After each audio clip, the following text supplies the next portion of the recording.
Hear that? That's now Crispy and McCrispy strips meeting Creamy Caesar sauce.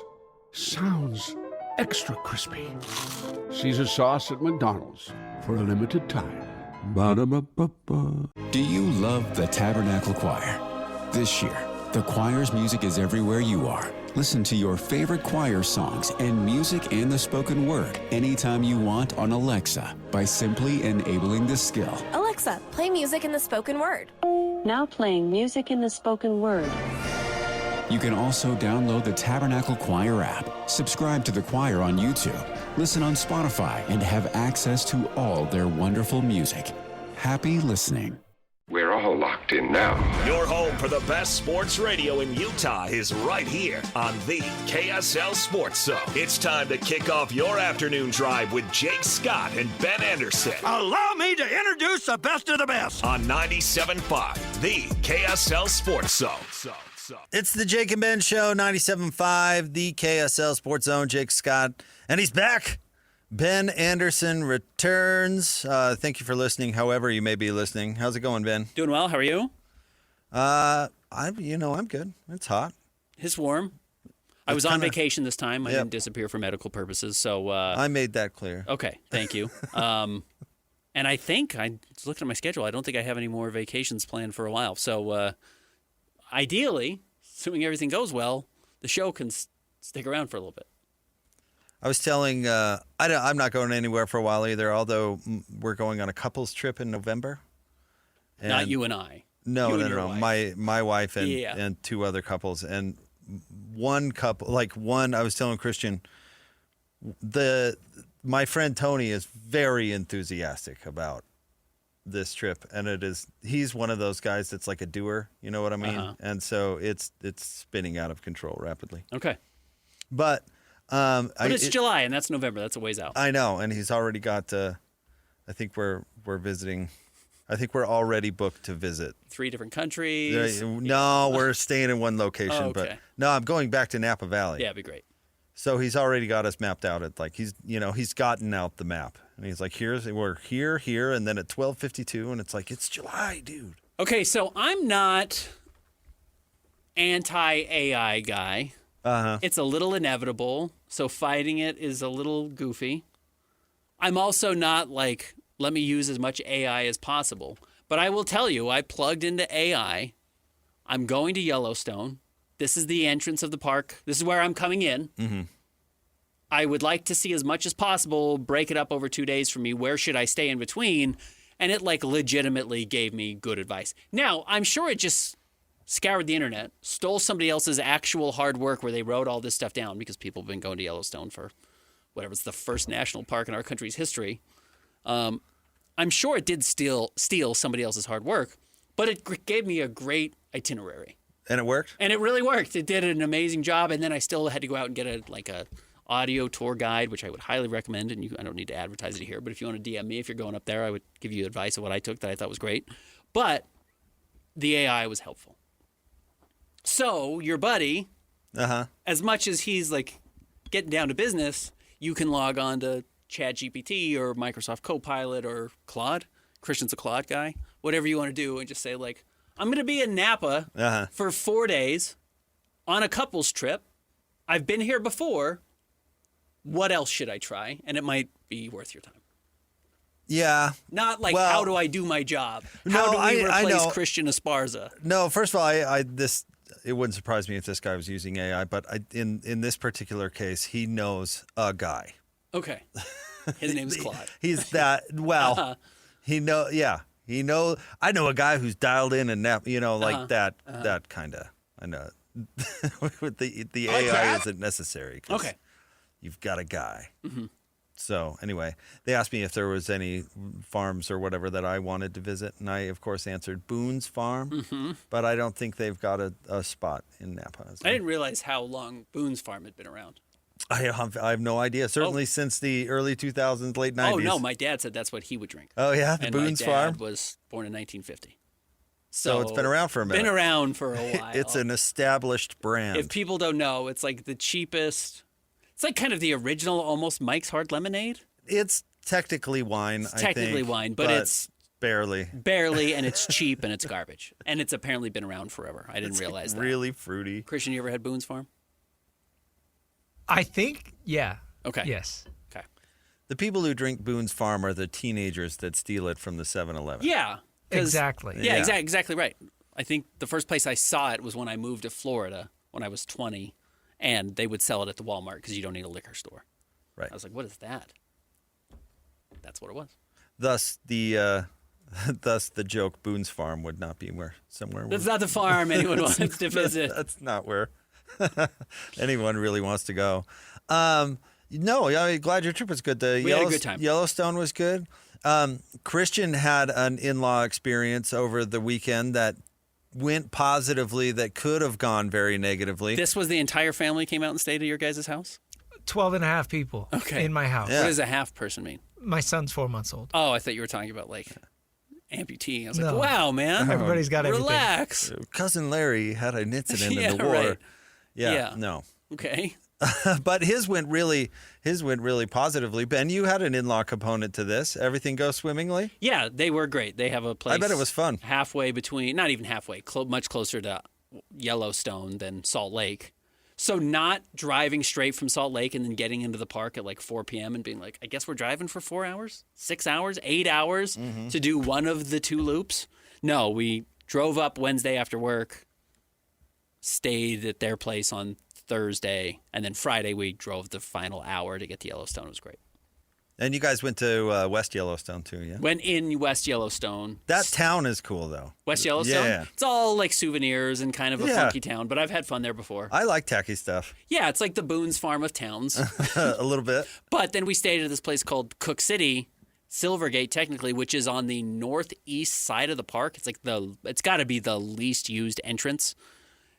This place Silvergate or Cook City, it's where like all the weird wolf watchers reside. It's like only for the people who are like, my whole thing is I go and I photograph the wolves in this particular place called Lamar Valley, and I have to be there at 6 a.m. Mm-hmm. So I live in this town of 100 people, and I drive in because it's only 15 minutes away.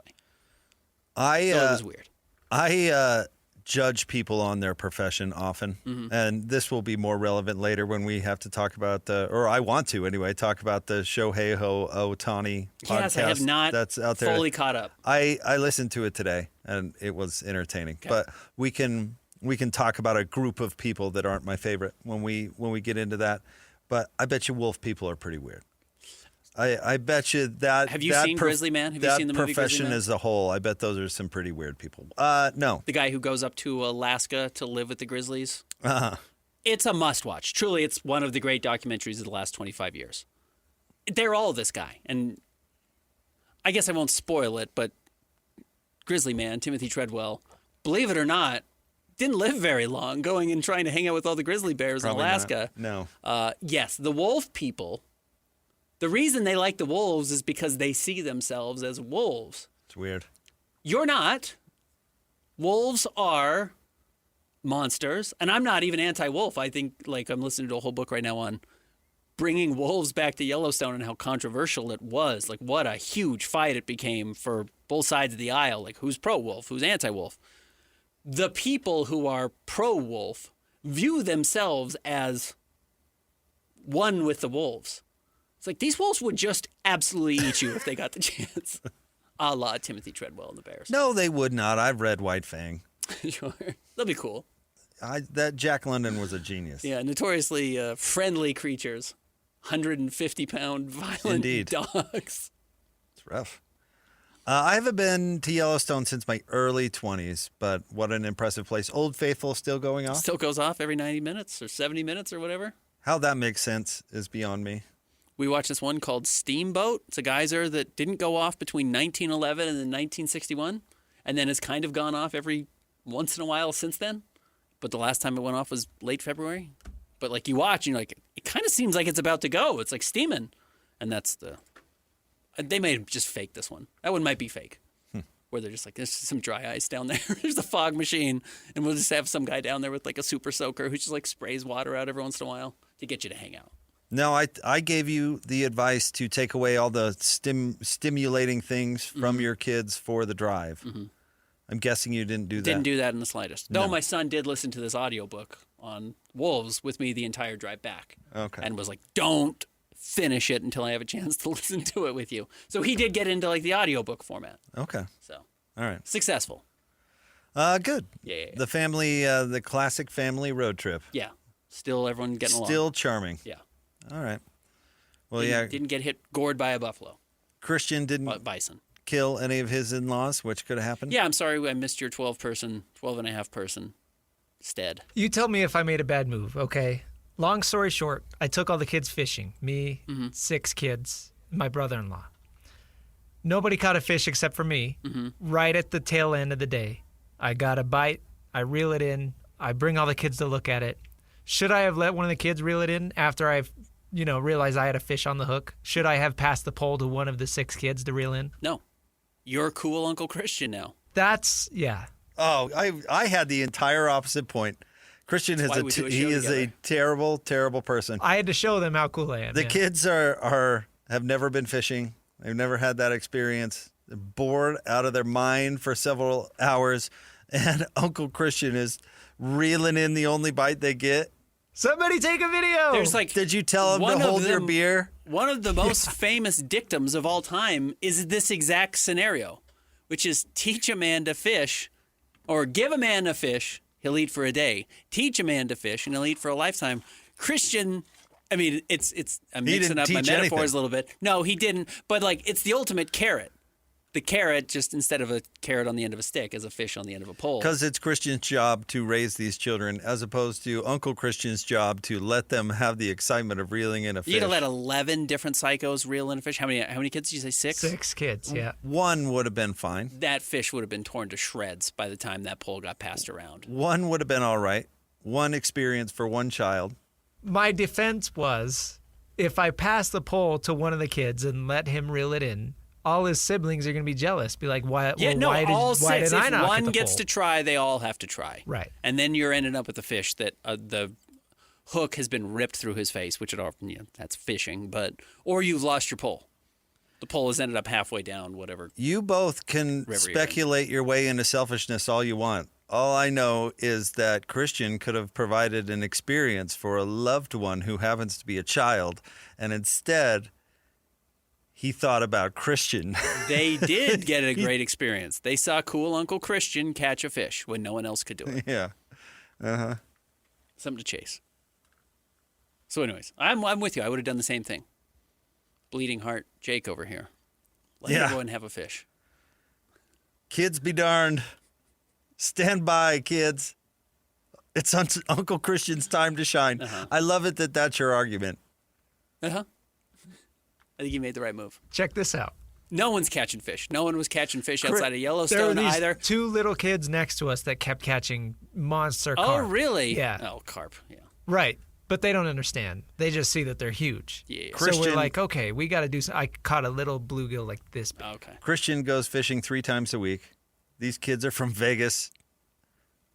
I don't know if you know this, Ben, but not a lot of fishing in Vegas. No, not a lot of rivers. It is 200 degrees out. You're fishing in lava out there. The fish are not biting. I don't mean lava hot springs. I mean that the water is so warm that the fish are not hanging. Right. So, hence not seeing any bears or wolves. One was lucky. One was lucky, yeah. And you released him? Oh, yeah. Or you caught him they and then wanted you to eat it. I said, diced him we up into can't- 6 pieces. Yeah, we can't keep one. Oh, see, little and then you should have just let him bash it. Hit it in the head with a pair of You pliers. didn't eat it, nothing. Then they get to bash it. Bash it to do Yeah. what? To kill it Kids so you like can to eat it. bash things. Yeah. That's animal abuse. That is one of the weird things you do, though. I mean, I'm not Fishing saying is it's animal just- abuse. yeah, it's What are you by talking about? definition. It's a crazy sport. That's one of the weird, hopefully, the most violent you've seen your parents ever is like when dad gets the pliers out and hits the fish over the head and you're like, no, you had that in you. I guess I do have to listen to you. Cool Uncle Christian becomes killer Uncle Christian as he kills this bluegill with, whatever, ping hammer, rock hammer he has in his back pocket. Yikes. Big rock. He knew how to do that. Didn't even shed a tear. Ben, I don't know if there's really a lead story today. And by the way, Ben always leaves me a desert of topics. Not true at all yesterday. But what topic did you leave me? LeBron. Your You guy. mean my least favorite topic of all time, where I had to just swim in it all day yesterday? Nowhere to go. Nowhere to go. LeBron Lake. We had Gina Mizell on. She was good. Oh. Yeah. Yeah. She was good talking about the fit. But yeah, I had to talk about the fifth best player on an Eastern Conference contender for the entire day. So thank you for when you leave me a story. It's LeBron. Yeah. Today it's Draymond. Yeah, it's Draymond a little bit. He's re-signed with the Warriors. All of these teams are pivoting post-LeBron. And I will be curious what that looks like, because some teams are just like the Warriors are saying, we'll just get the gang back together one more time and then have all this cap space next year and try and be young and move forward. Like the Cavs were like, we'll get Mario Hezonja. Not a thing. But yeah, everyone's trying to figure out what their next move is now. Who's going to get Jonathan Kuminga or whatever. That's going to be the post-LeBron move for some team. But yeah, today it was the Warriors and Draymond. 1 year, $28 million, Ben. Flushing that money right down the toilet. You're exactly right. That's not a championship team. They know it. And so they're just... Who was it? George Washington and Alexander Hamilton won last time? Is that the song they sing together? That's the scene right now for the Golden State Warriors championship roster. It's one last time. We're going to go back out there and get a bunch of nationally televised games. Everyone can see Draymond and Steph pass the ball to each other. I feel actually a little bit less confident today that we see Steph finish his career in Golden State after this signing, because it's a 1-year deal, that maybe they just they give this one more fun season again, get a lot of nationally televised games, and maybe Steph just goes somewhere random. I thought Philly was such a random choice for LeBron. Maybe LeBron, the way he ruined the NBA in one way by taking his talents to South Beach and changing, not the first team ever to build a super team or first player to join a super league team or a super team, but that became the norm. I wonder if him now going to Philly opens up some players' willingness at the end of their careers. Again, Patrick Ewing did it, Akeem did it, but to just pick some of these weird spots to chase. They all do it. They do. I wonder if even a guy though like Steph might be willing to do it. We can get your thoughts on LeBron coming up in top 3 stories. Okay. But for Golden State to do it is stupid, and it is reckless, and Draymond Green is not worth $28 million. No. He wasn't worth $28 million 5 years ago.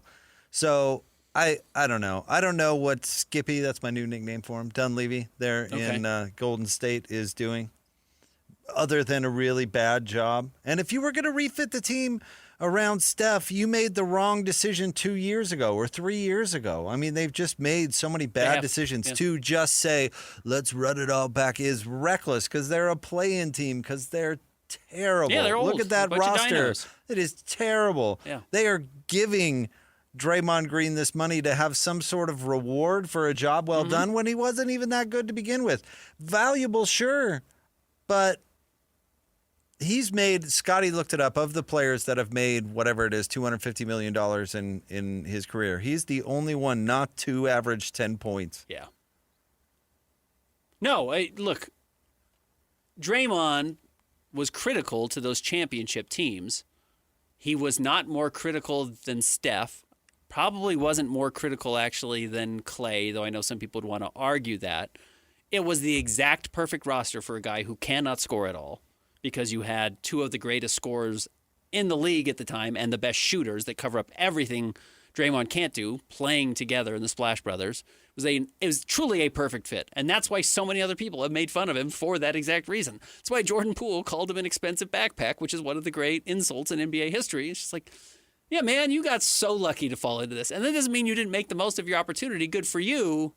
But now you're getting a pat on the back, job well done. Here's another $27 million to thank you for your service.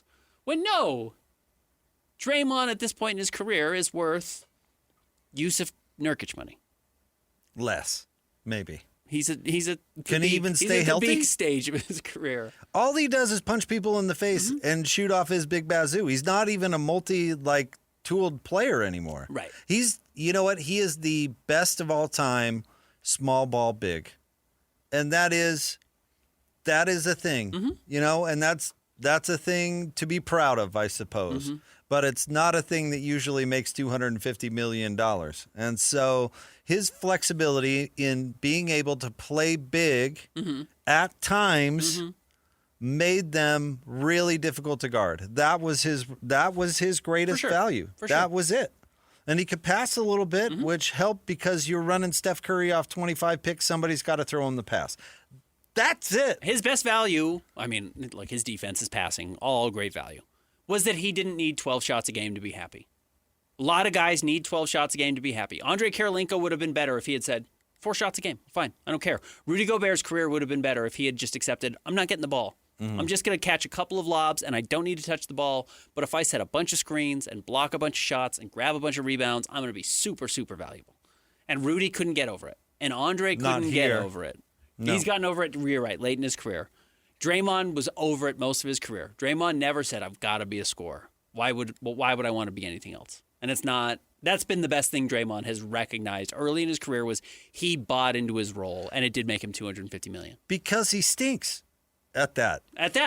He does, And I guess if you want to give him credit for knowing that he's not very good at that, that makes him better overall than Andre Karolinko. Yeah, I would agree with that take.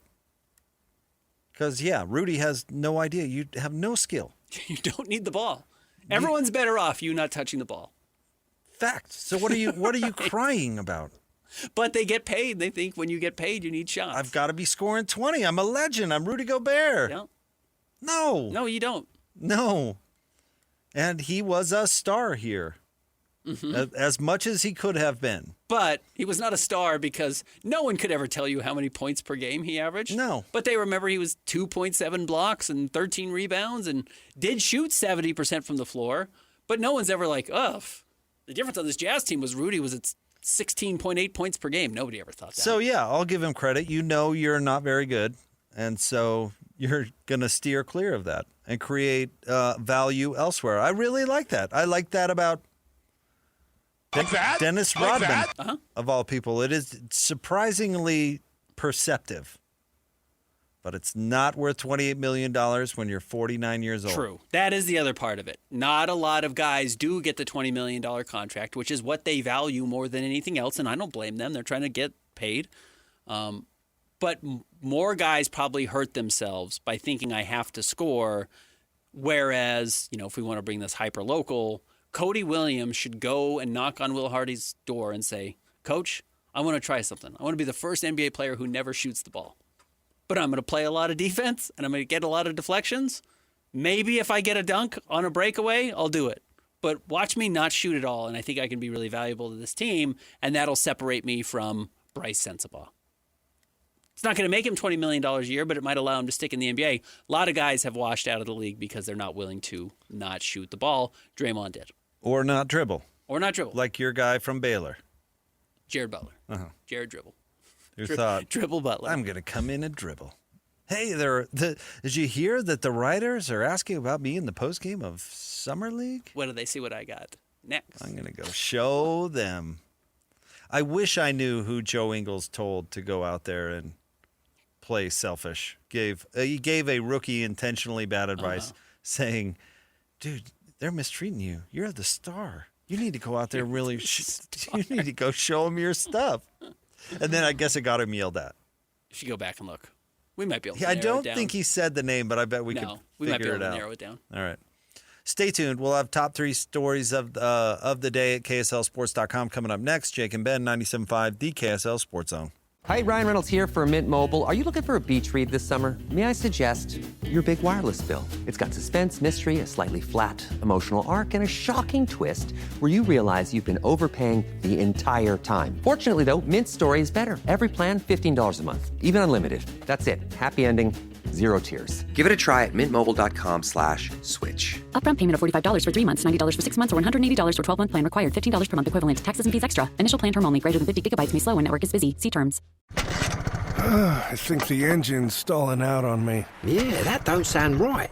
Dang, got a lot more miles to go. Nah, be okay, mate. You ride with Geico Motorcycle Insurance and got their 24/7 emergency roadside service. They'll be here with a tow in no time. Good, because these boots weren't made for walking. Those riding boots are pretty sweet. Oh, you like? Do you think they come in a size 1 inch?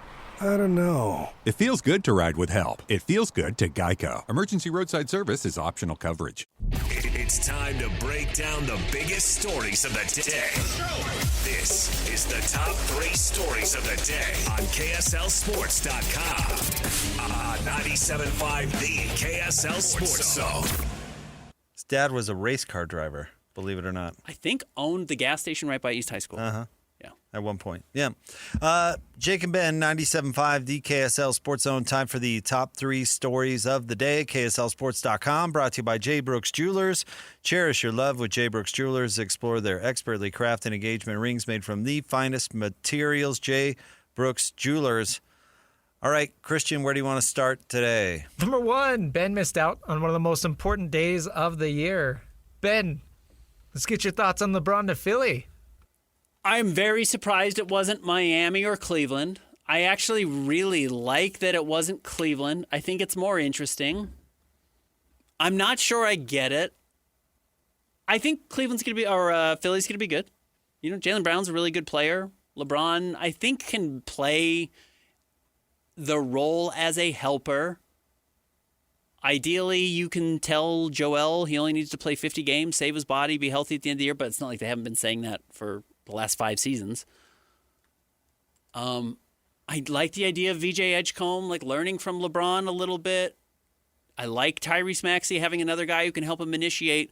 And then I realize I'm just like drinking the Kool-Aid of like all the best case scenarios. And it's like, yeah, they've already told Joel to just be healthy at the end of the year, and it never works. And LeBron doesn't want to like coach VJ Edgecombe on how to become a better player. He didn't want to get out of the way for Luka or AR. So I don't think that's happening. AR. Jaylen Brown coming in is your best player. He is. I just think Jaylen Brown's the best player on the roster now. Guys switching teams and immediately stepping into a culture, especially when you're a weird culture guy like Jaylen Brown, who now has to be the best player on the team, usually doesn't work that seamlessly. It can get there, but usually doesn't work year one. And then you're taking the ball out of 23-year-old Tyrese Maxey's hands to give it to 41-year-old LeBron. Like, all the things I sold myself on are a coin standing on edge and me thinking it's going to fall the right way every time. Any one of those falls the wrong way, and it's a bad outcome.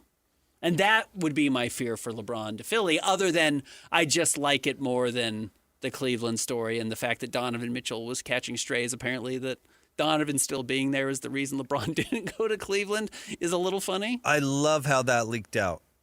But otherwise, all the like optimistic parts of me, which I still weirdly find myself as LeBron optimist, despite the fact that like there's so little evidence that that's how I should feel, it could really go wrong in Philly. And then the fact that he doesn't have a no trade clause does mean Philly could do the funniest thing.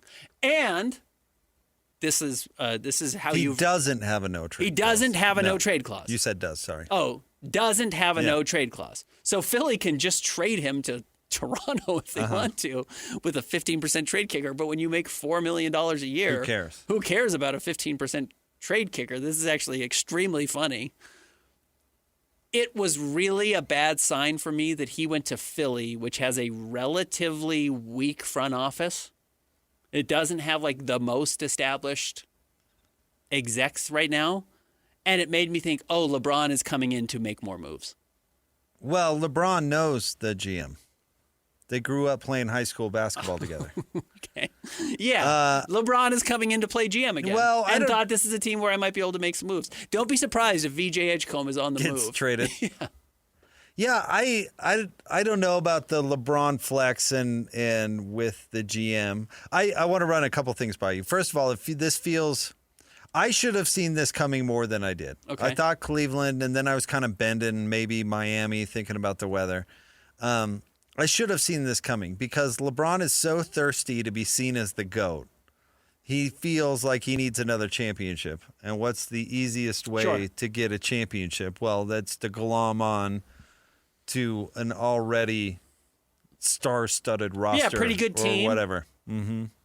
It also doesn't quite look as ring-chasey as it could have been. Totally does. It is ring-chasey, and it looks ring-chasey. It would be worse if he signed with the Knicks. It would be worse if he signed, I think, with Boston.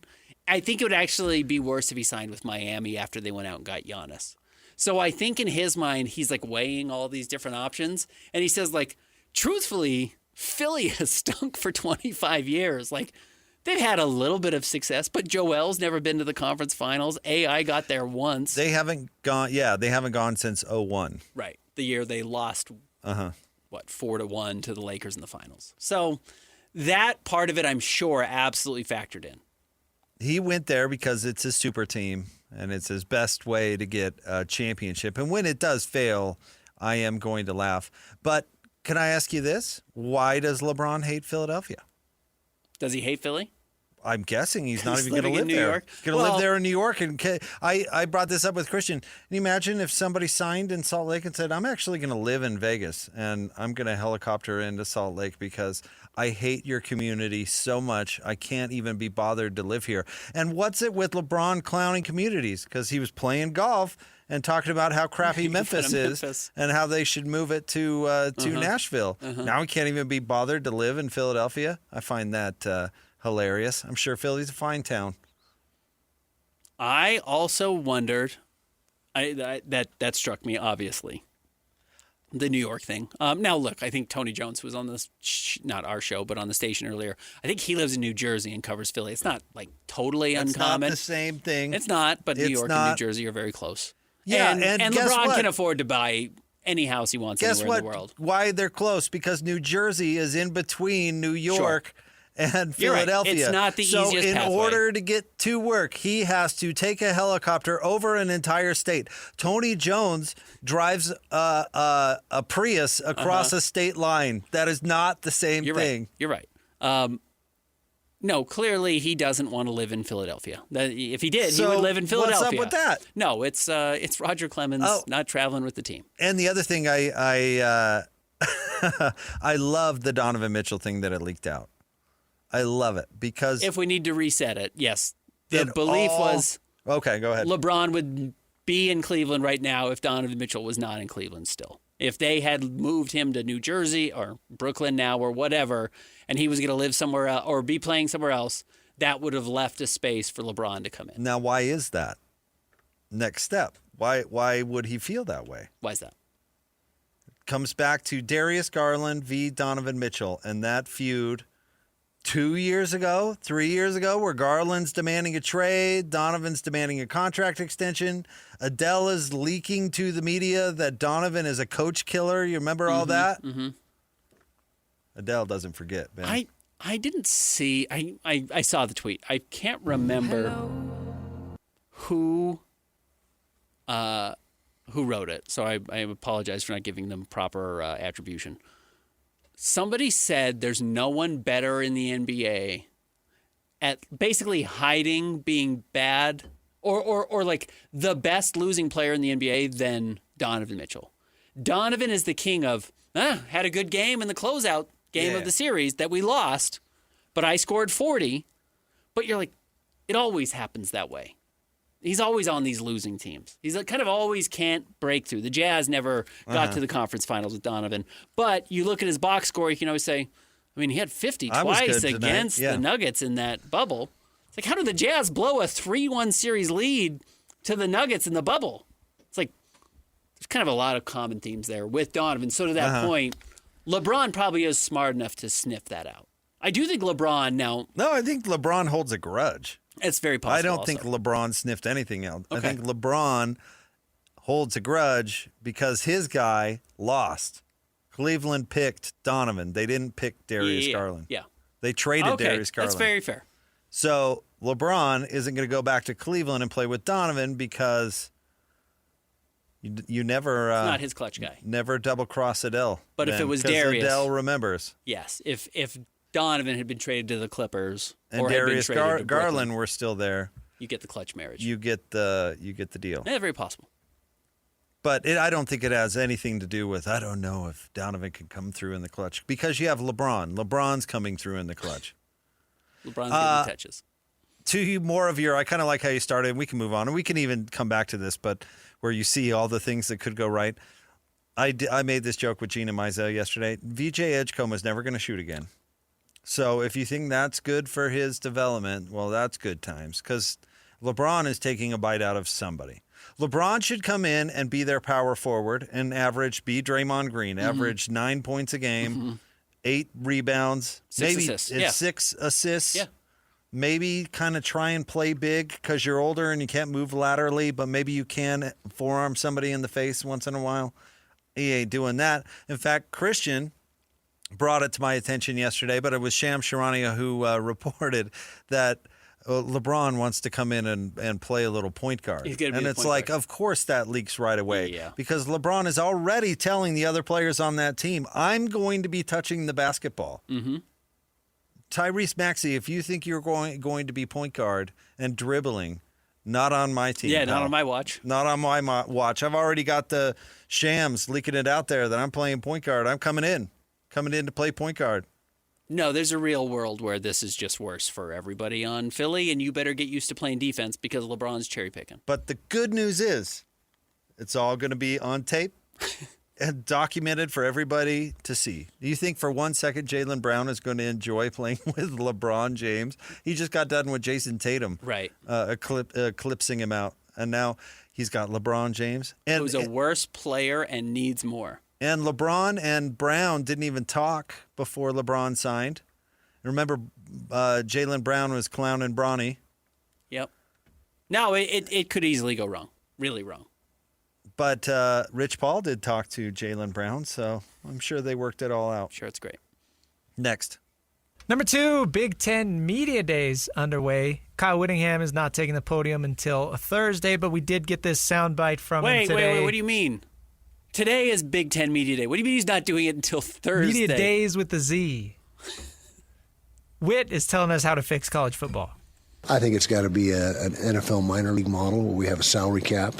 And, the players are employees. I think, as distasteful as some of that is, I don't think there's any other way that is better than that.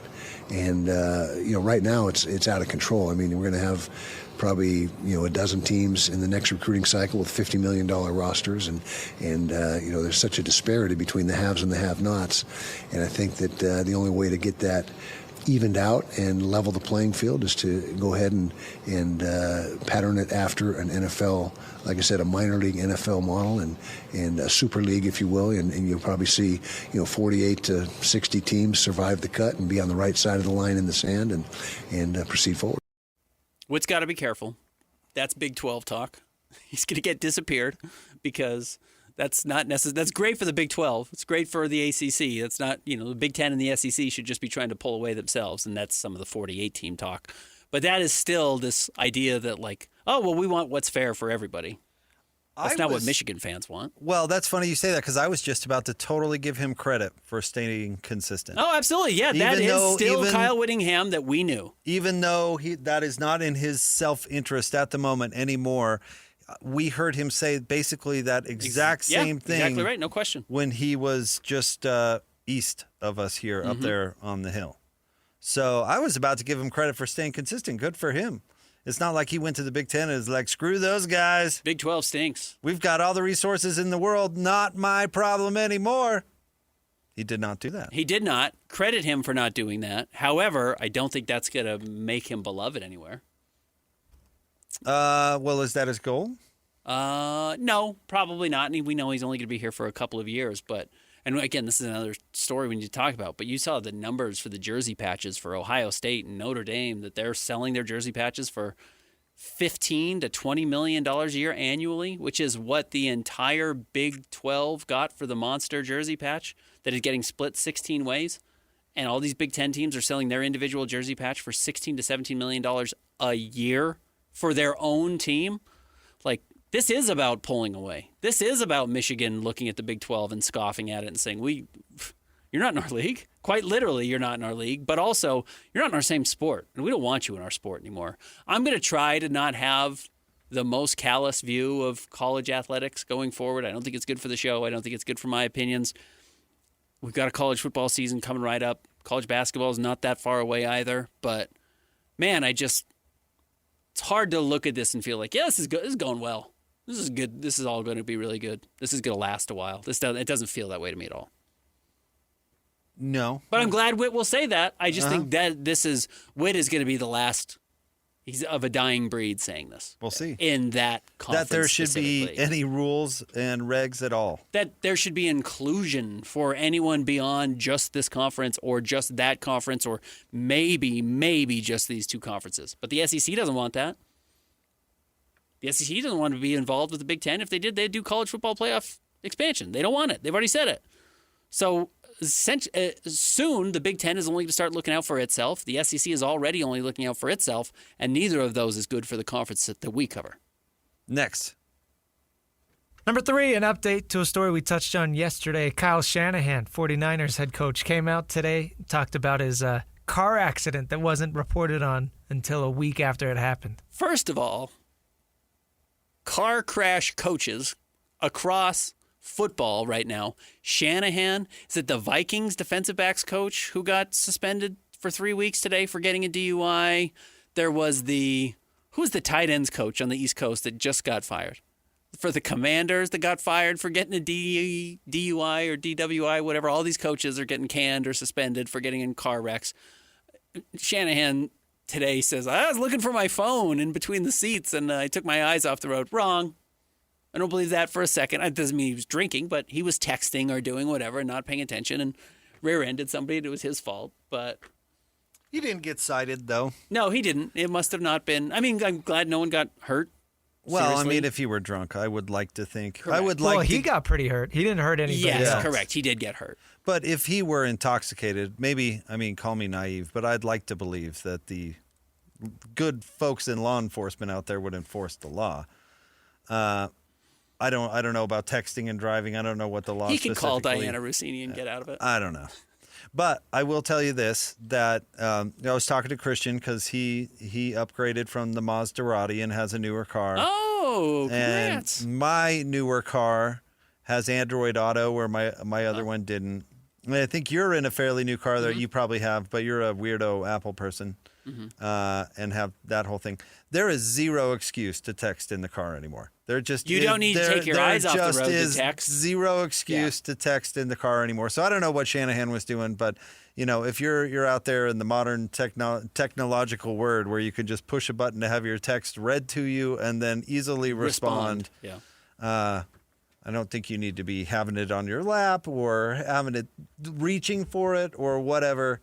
So I would guess Shanahan is not driving a Maserati like Christian was that may not have that capability. My guess is his car is a little bit more up to date. So let's just not scroll Twitter or the Talk Snap or whatever. Right. Christian speculated something more nefarious that he was looking at. I'm not going to go down that road. Well, Diana Rossini had to break. What was her news that she was breaking while she got pulled over? The Bills coach that got fired. The Bills coach that got fired. She had to do it. So her eyes had to be on the phone. She's an NFL insider after all. Was an NFL insider after all. What's Shanahan's excuse? He's not a newsbreaker. I agree. It can wait. It can wait. But yeah, keep a lot of people are driving around listening to the show. Stay focused on the road. That's why radio is a great medium. You can listen. You can listen easily while maintaining. That's why we don't have a text line on the road. Don't text in. There's nowhere to text. I kind of miss the text line, but I don't miss people getting in car wrecks. No, I agree. And I'm sure there was somebody who got into a wreck texting a radio station somewhere at some point in their life. Not that I know of, pal. Not on our show. No. You used the call-in feature, the voicemail. You're ready to go. All right, more Jake and Ben coming up next. 97.5, the KSL Sports Zone. If the world were like a Sleep Number mattress, everything would adapt for your comfort. Your coffee would never get cold. Your flight would always be on time. And your mattress would always respond to you and your unique sleep needs. Sleep Number mattresses are designed to respond to your body and shift with your changing life, helping you fall asleep faster and stay asleep longer. To experience a whole new world of comfort, visit a Sleep Number store or go to sleepnumber.com. Sleep Number, to a good life sleep. This is Jake Scott and Ben Anderson. Now, every day from 2 to 6 on 97.5, the KSL Sports Zone.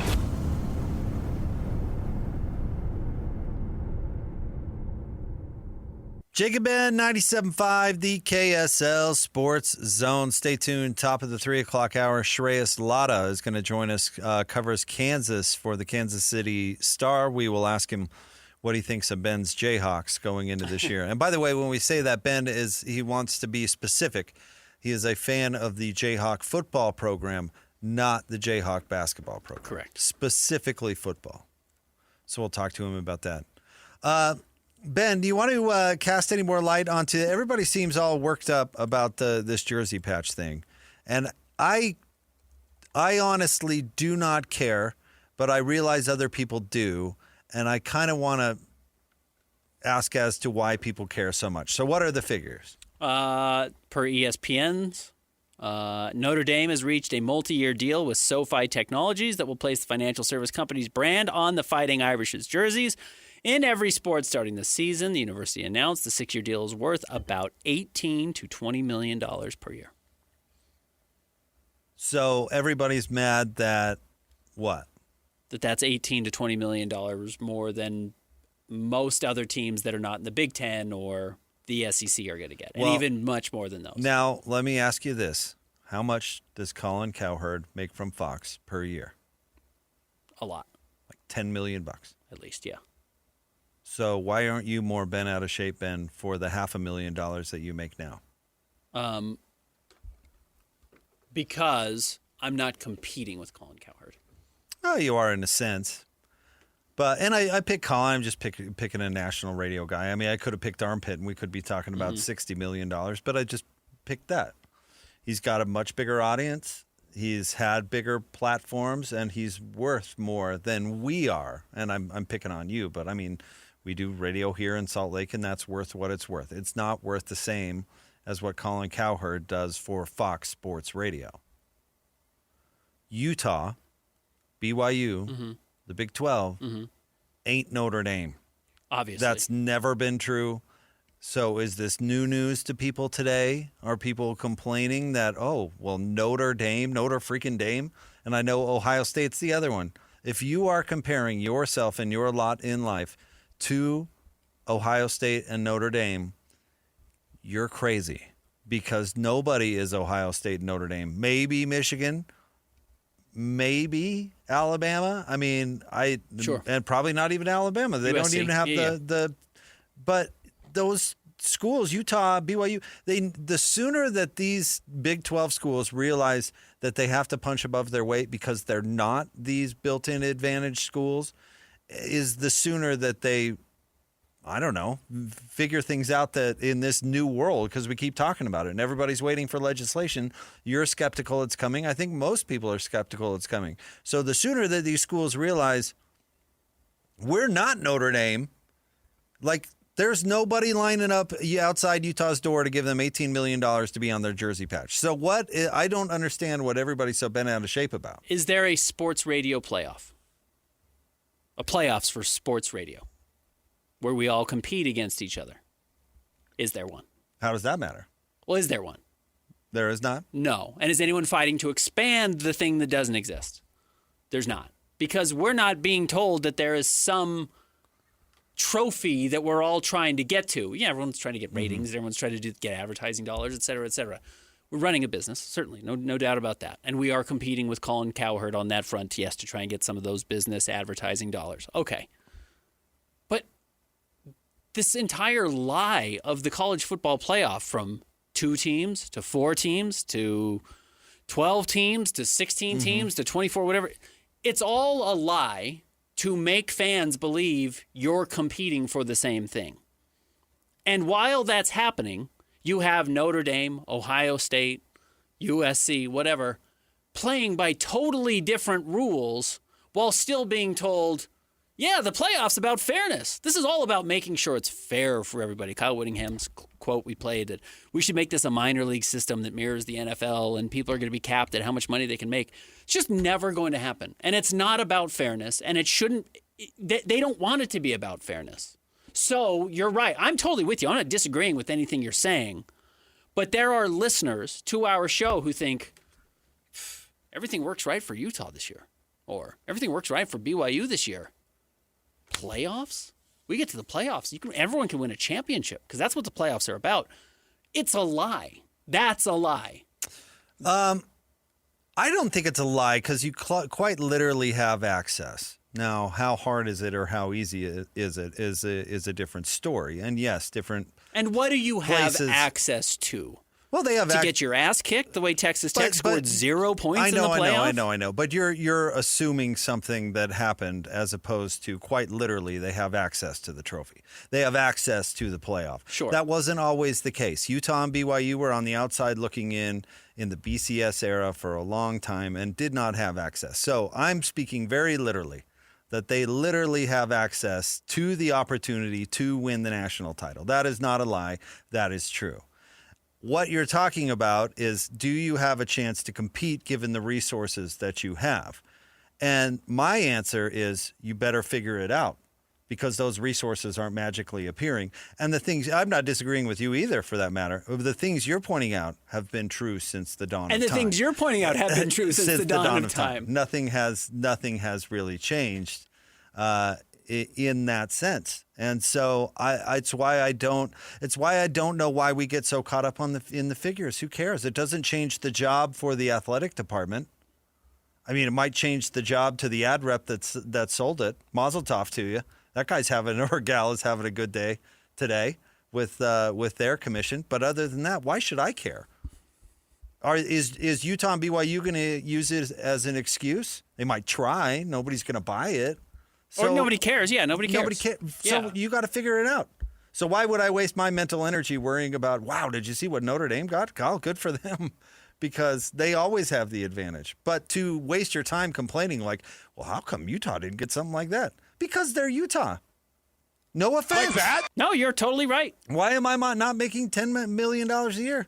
Because I'm radio local Salt Lake Bozo Jake with Scott. you. That's why. But Brett Yormark comes out parading the monster jersey patch as an idea that, like, we're getting closer, or here's so much money you can sell to private equity, and that's going to get you closer. It's like, no, it's not. It's all a scam, and it's all a lie to get you to buy in. Fine. What's his job? You're right. That's his entire job. It's his entire job. That is his entire job, is to be a sales guy. That's it. That's what they hired. You're right.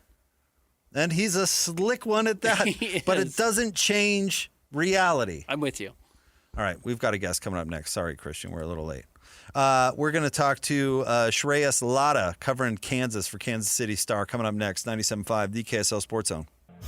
Your home for the best sports radio for your afternoon drive is right here.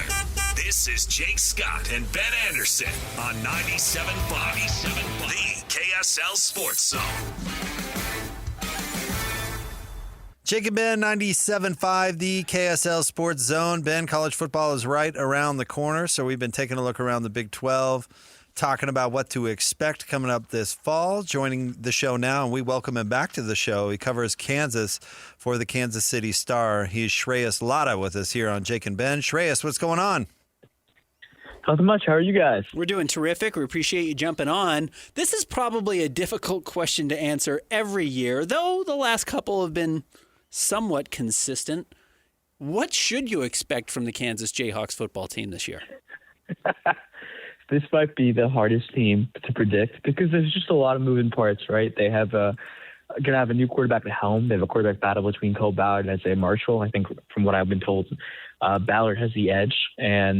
But on top of that, they brought in 30 new transfers, and they brought back, famous offense coordinator Andy Kotelnicki, who takes over the reign of the offense after having a couple of years in Penn State. So, I mean, the hope is you get a bowl team.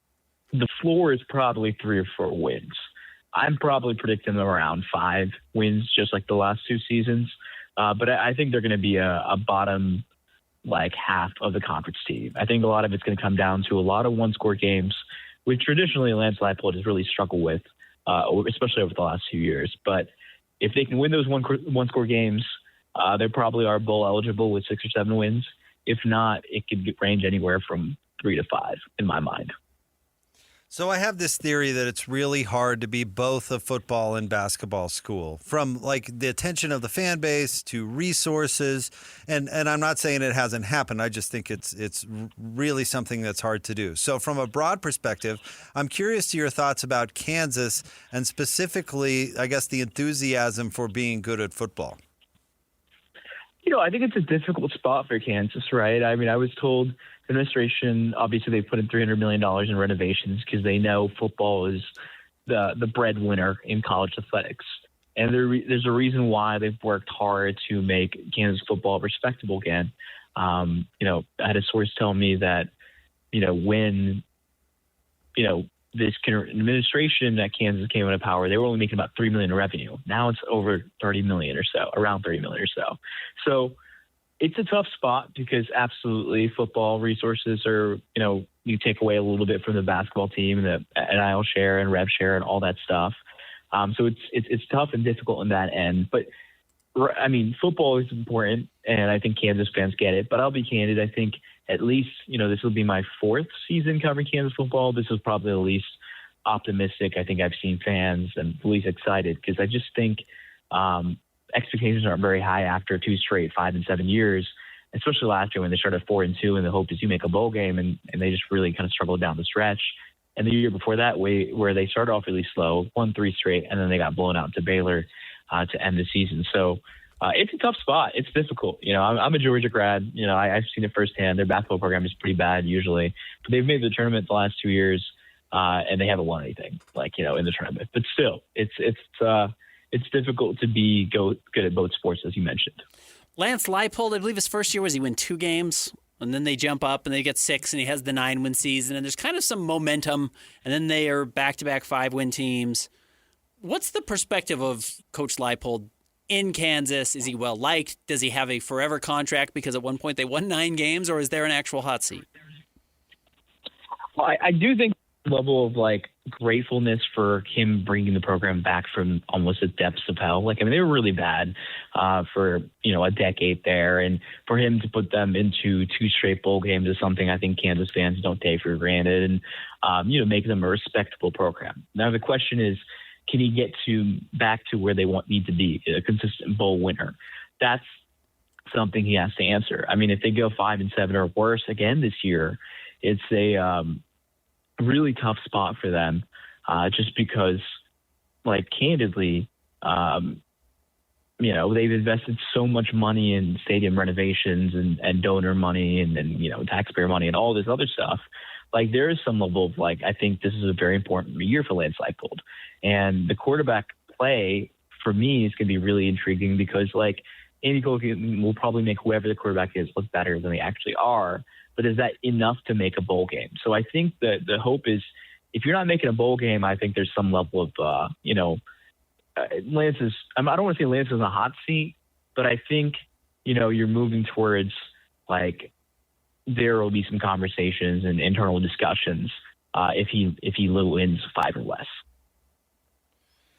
What do you think will be the critical components of success or failure? I mean, I guess what I'm asking is if it goes right, if they make that bowl game, it will be because this went well. Well, I think their run game is going to be really, really good. It's going to be probably top 6 in the Big 12. Their duo of Dylan Edwards and Yasmin Willis is probably the thing that's going to carry that offense. On top of that, Andy Kotelnicki does a marvelous job at tight end, so we'll see the tight end group used in a lot of different ways.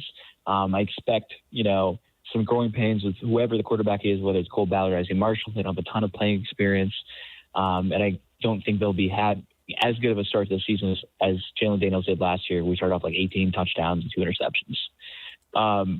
On top of that, the interesting thing is 100%, their defense has to be a lot better. They need to at least be average in the Big 12. If they do that, I think those things are probably going to be the key to success to them being a bowl team. This is interesting. Kansas basketball, I don't want to say is waning a little bit. Kansas football is what we all know it is. Do you feel a lot of optimism for college sports? I'm really curious because you went to Georgia. So what is your optimism for the landscape of college sports going forward? Or is it just pessimism? I mean, look, it's a weird spot, Like I think, I've covered 5 seasons of college basketball between UConn and Kansas. And I'm a basketball guy, but I love football as well. It's weird because I feel like it's constantly evolving, constantly changing. The expectations, the viewpoints, the way things are looked at, it just feels like there's a constant need, to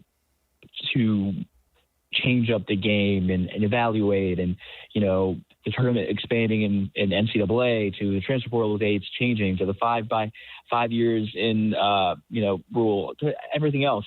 It's like hard to keep up as a fan. It's certainly hard to keep up as a journalist. I wish there wasn't as much change being happening, but we're moving towards a pro sports model where everything is just money, money, money, money, money. Not that it wasn't before, but now it's just, you're saying the quiet part aloud, right? Everyone has patch sponsorships. You have a cryptocurrency sponsor on the Kansas uniform. Ohio State just partnered with Chase Bank or whatever, and they're getting allegedly paid $15 million, or reportedly, sorry. It just feels like we're hitting this critical mass of when will it be enough, and when will it just go back to these guys are student athletes who are getting paid and they should be paid, but these constant rulings of players trying to sue for more eligibility to all this other stuff. It's just kind of an exhaustive process. And as a fan and also as a reporter, I feel for the players, but also at a certain point, you're 25, you're 26, and you're suing for a 5th year, a 6th year. Look, man, college is not forever unless you have some really weird accentuating circumstances. You gotta keep it moving forward. I'm 28, so I don't know. It's just it's a tough spot, and it feels like I feel for the fans because the SEC and the Big Ten, there's so much pressure on every other conference to try and keep up. So weird spot to be in. So the last time we had you on, we were talking about Darren Peterson. And since then, we've had Summer League. And one thing that happened in Summer League was he made a comment after, I don't even remember, Ben, which game it was. It was one of his better games where he said, "It's finally great to feel like myself again or play like myself again." But almost, and of course, people run with it and think oh, what does that mean about Kansas and why he wasn't being himself? And I guess my question to you is, do you think we'll ever get the full story of the Darren Peterson Kansas experience? I hope so. I hope he'll eventually start to get a little more. I mean, I said I probably reported on 70% of it. There's still 30% probably out there. I know so much from his camp and from sources around the NBA and this and that. It was just a weird spot to be in. Candidly, I have no idea if creatine was the thing that caused the cramping, right? But I do know the cramping thing was an issue. I'd heard about it all the way back in January or whatever before he publicly came and talked about it at Big 12 Media to me and a few other people. It's a weird spot to be in for him because I feel like he finally feels fully healthy, but he was never 100% healthy at Kansas. I could have seen that, but also his camp told me that. And I think Kansas fans have a weird viewpoint in Darren Peterson because I think he's going to be really, really good in the NBA, especially if he's fully healthy. And he just wasn't that outside of spurts, right? Against BYU in the first half, against Texas Tech at the end of the game, against TCU until overtime hit. I just don't think we got a real period of time to actually see Darren Peterson be the player he could be on a consistently long basis if you're a Kansas fan. And I think that's a tough spot for them because I think he's going to be really, really good with Utah Jazz. And I bet you we'll learn more and more about his Kansas tenure as the years get removed from it because they'll be a little more open about it. Well, Shreyas, thank you for jumping on with us. We really appreciate it. Great conversation as always. Appreciate it. Absolutely. Thanks for having me, guys. You bet. Thank you. There you go. That's Shreyas Laddha, covers Kansas for the Kansas City Star. Going back to college football and the jersey patch stuff, and not to get lost in that conversation, but he used an interesting term, which is it feels like it's approaching critical mass. I think what maybe we haven't talked enough about in this process, which is there's a reason the NFL only has 32 teams. Conceivably, the NFL could probably make some more money by expanding and having 40 teams or 50 teams, and you would have expansion people lining up to spend tens of billions of dollars to get their teams because the NFL makes so much money, but there is a right number.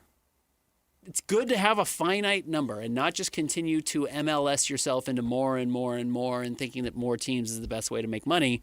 It's nice to have a little bit of elitism. It's nice to have some containment, some control over what you're doing.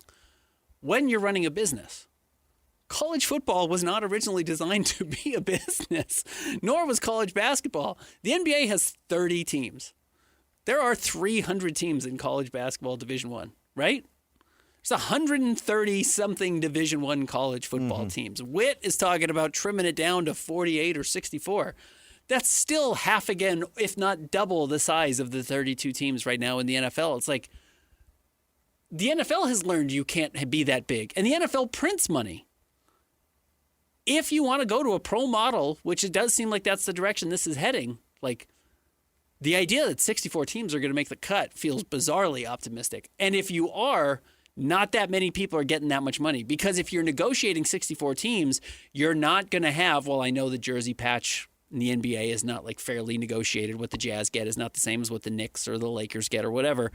But like the idea that the teams at the top of that group, the top of the 60, if you were to go to 60, and the teams at the bottom of the 60 are going to be in the same conversation as far as their ability to generate income is insane.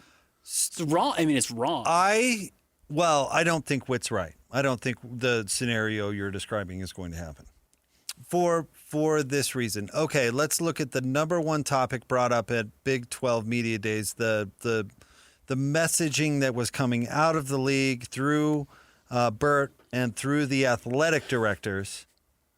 The biggest message was, my Lanta, we got to get this legislation passed. Even Brian Santiago sat down with us, and BYU has a ton of resources, and he used the buzzword insustainable. Yeah. I must have heard that, Ben, in Dallas 500 times. Yep. Insustainable. Got to get something done.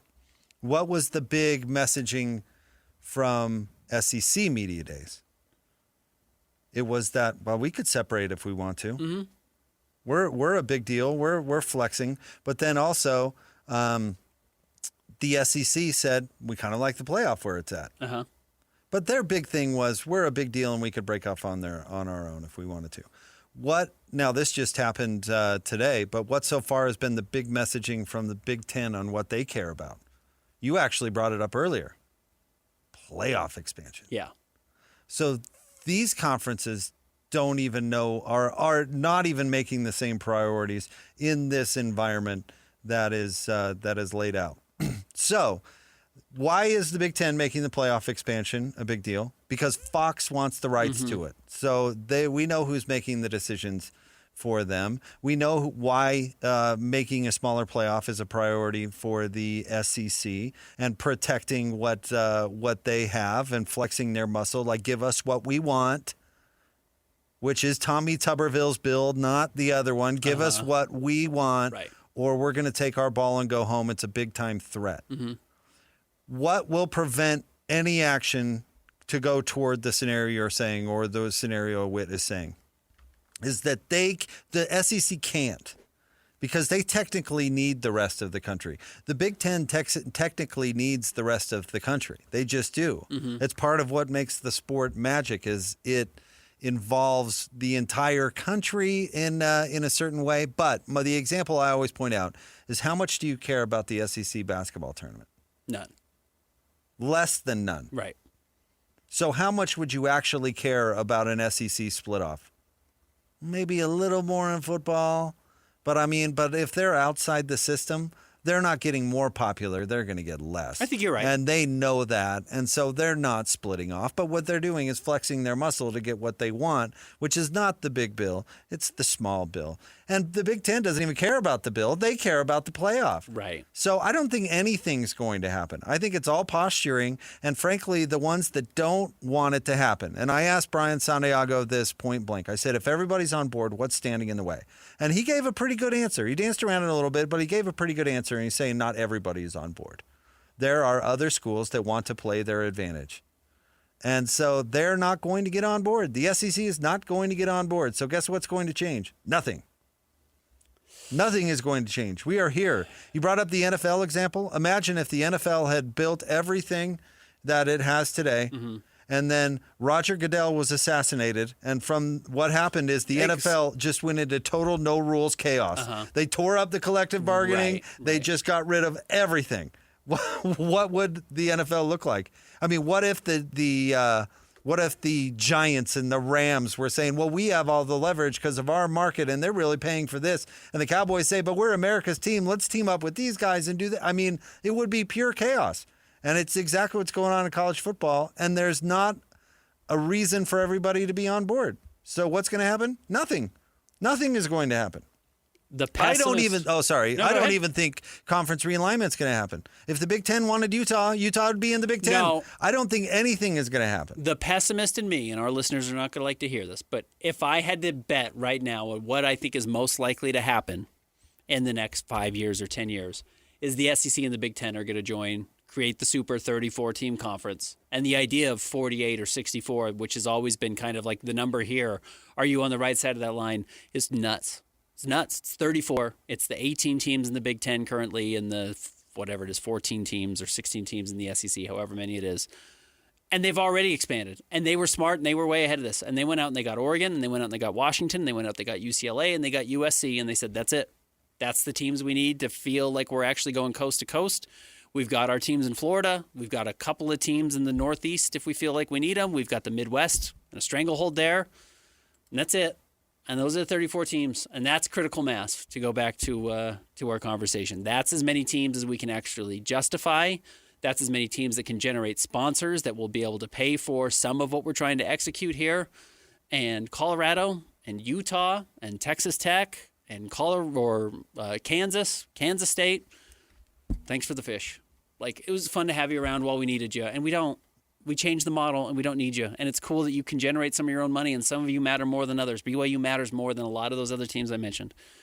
They don't need you. I don't know if the Big Ten and the SEC can get along like that. They might not be able to. That might be your best hope, is that they can't find common ground. I don't know if that's possible.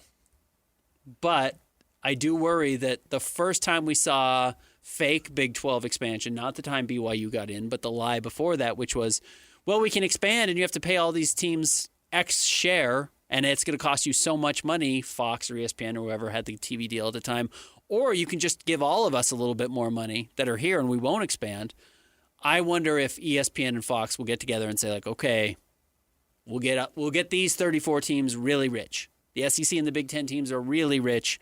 We're not expanding to 64, though. We're not expanding to 48. We're keeping it at 32 or 34, this number that of the current Big Ten and SEC teams, and that's it. And that crosses every major market.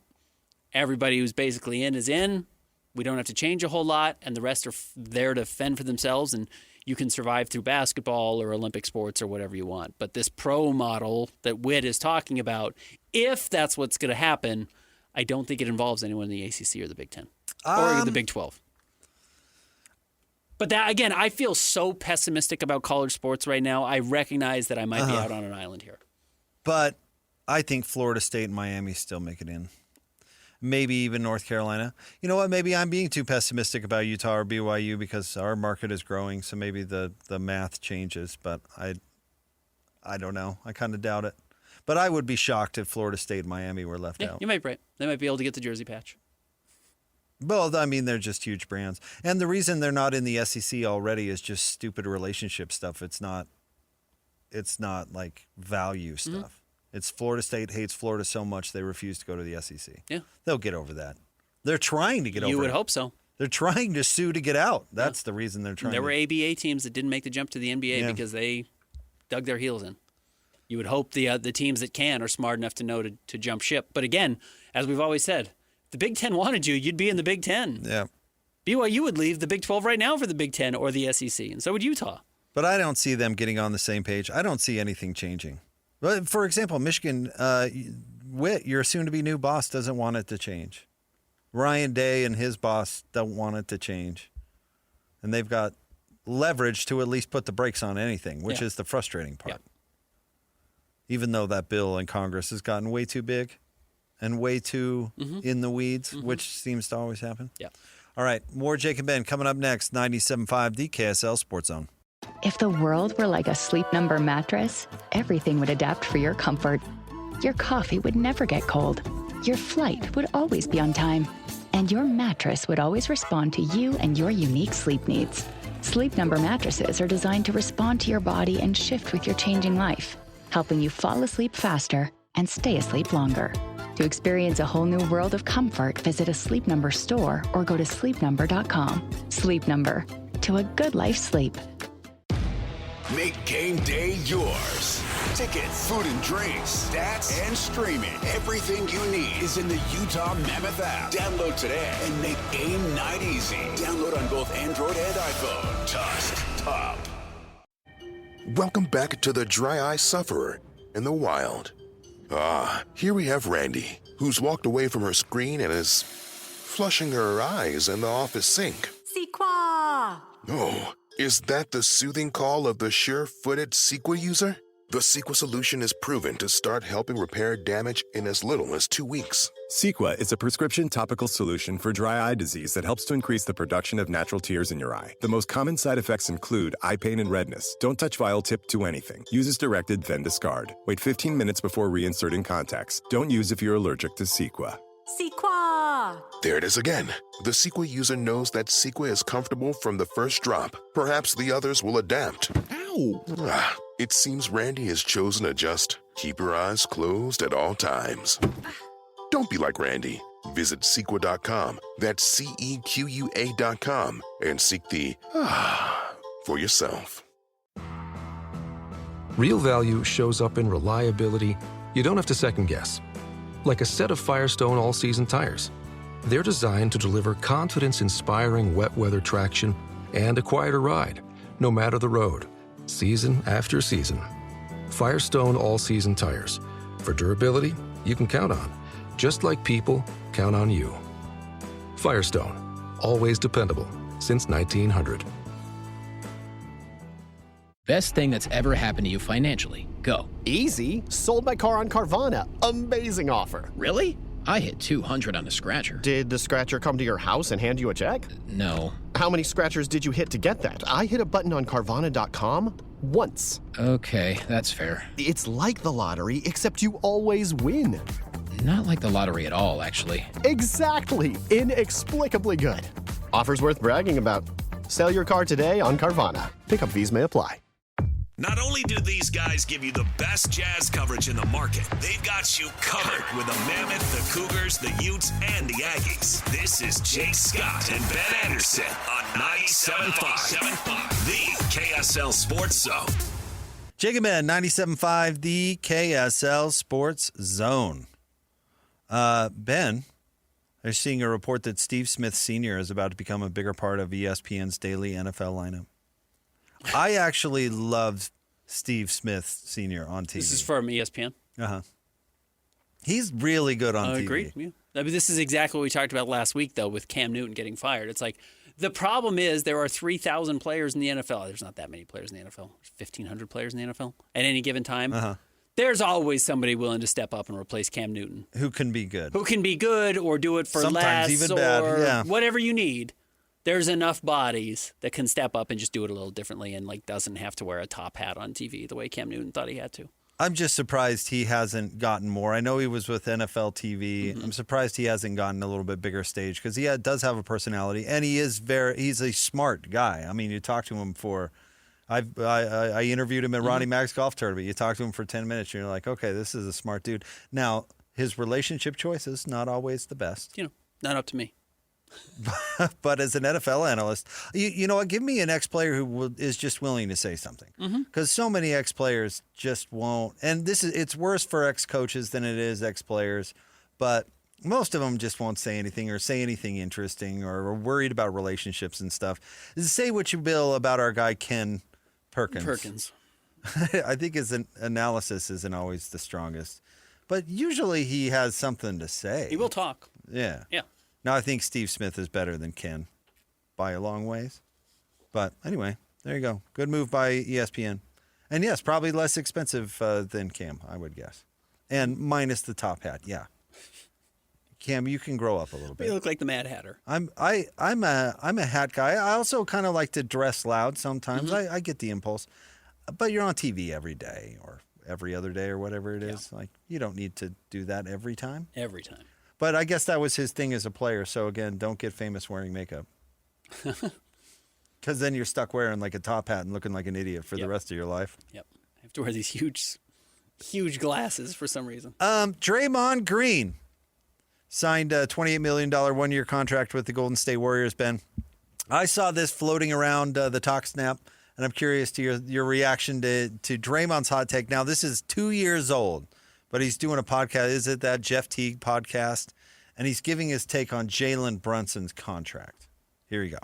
Afford it. You ain't got to take no discount. Of course. For them to get paid, you ain't got to. My situation is different because Steph making $270, Klay making $180. Yeah. All right, something got to give. Cool, I can take a little. I can take less. But he the top guy. Yes, sir. By the way, let Josh Hart or somebody else take less. Like, they in my role, right? Let one of them take less. But guess what?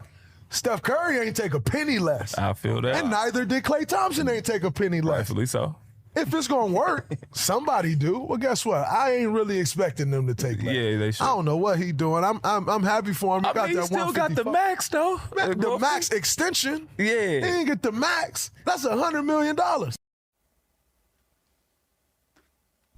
Thoughts? I certainly have some, but I'm curious to yours. No, I'm curious. Kind of funny that he's teammates with greedy guys that didn't take less. But I do think Draymond is missing the point a little bit. Josh Hart doesn't take less because he can go make more money somewhere else. The max guy has to take less because it's the max guy that makes the max salary. Correct.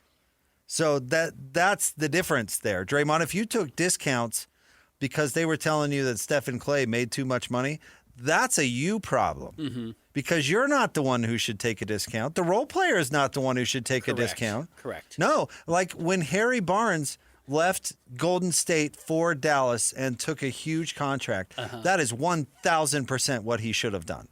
Yeah, absolutely. That is, and I know he didn't win any more titles, or maybe he doesn't have the glory or the Hall of Fame or whatever, but you know what he's got? Enough money to support his family in perpetuity, you would hope. That was the correct decision. Right. If you are a role player on a title team that another team is going to overpay you because you were a role player on the title team, guess what you do? You take it. Yeah. You take it. Yep. You don't take less. Don't take a haircut because the star player decided to max out.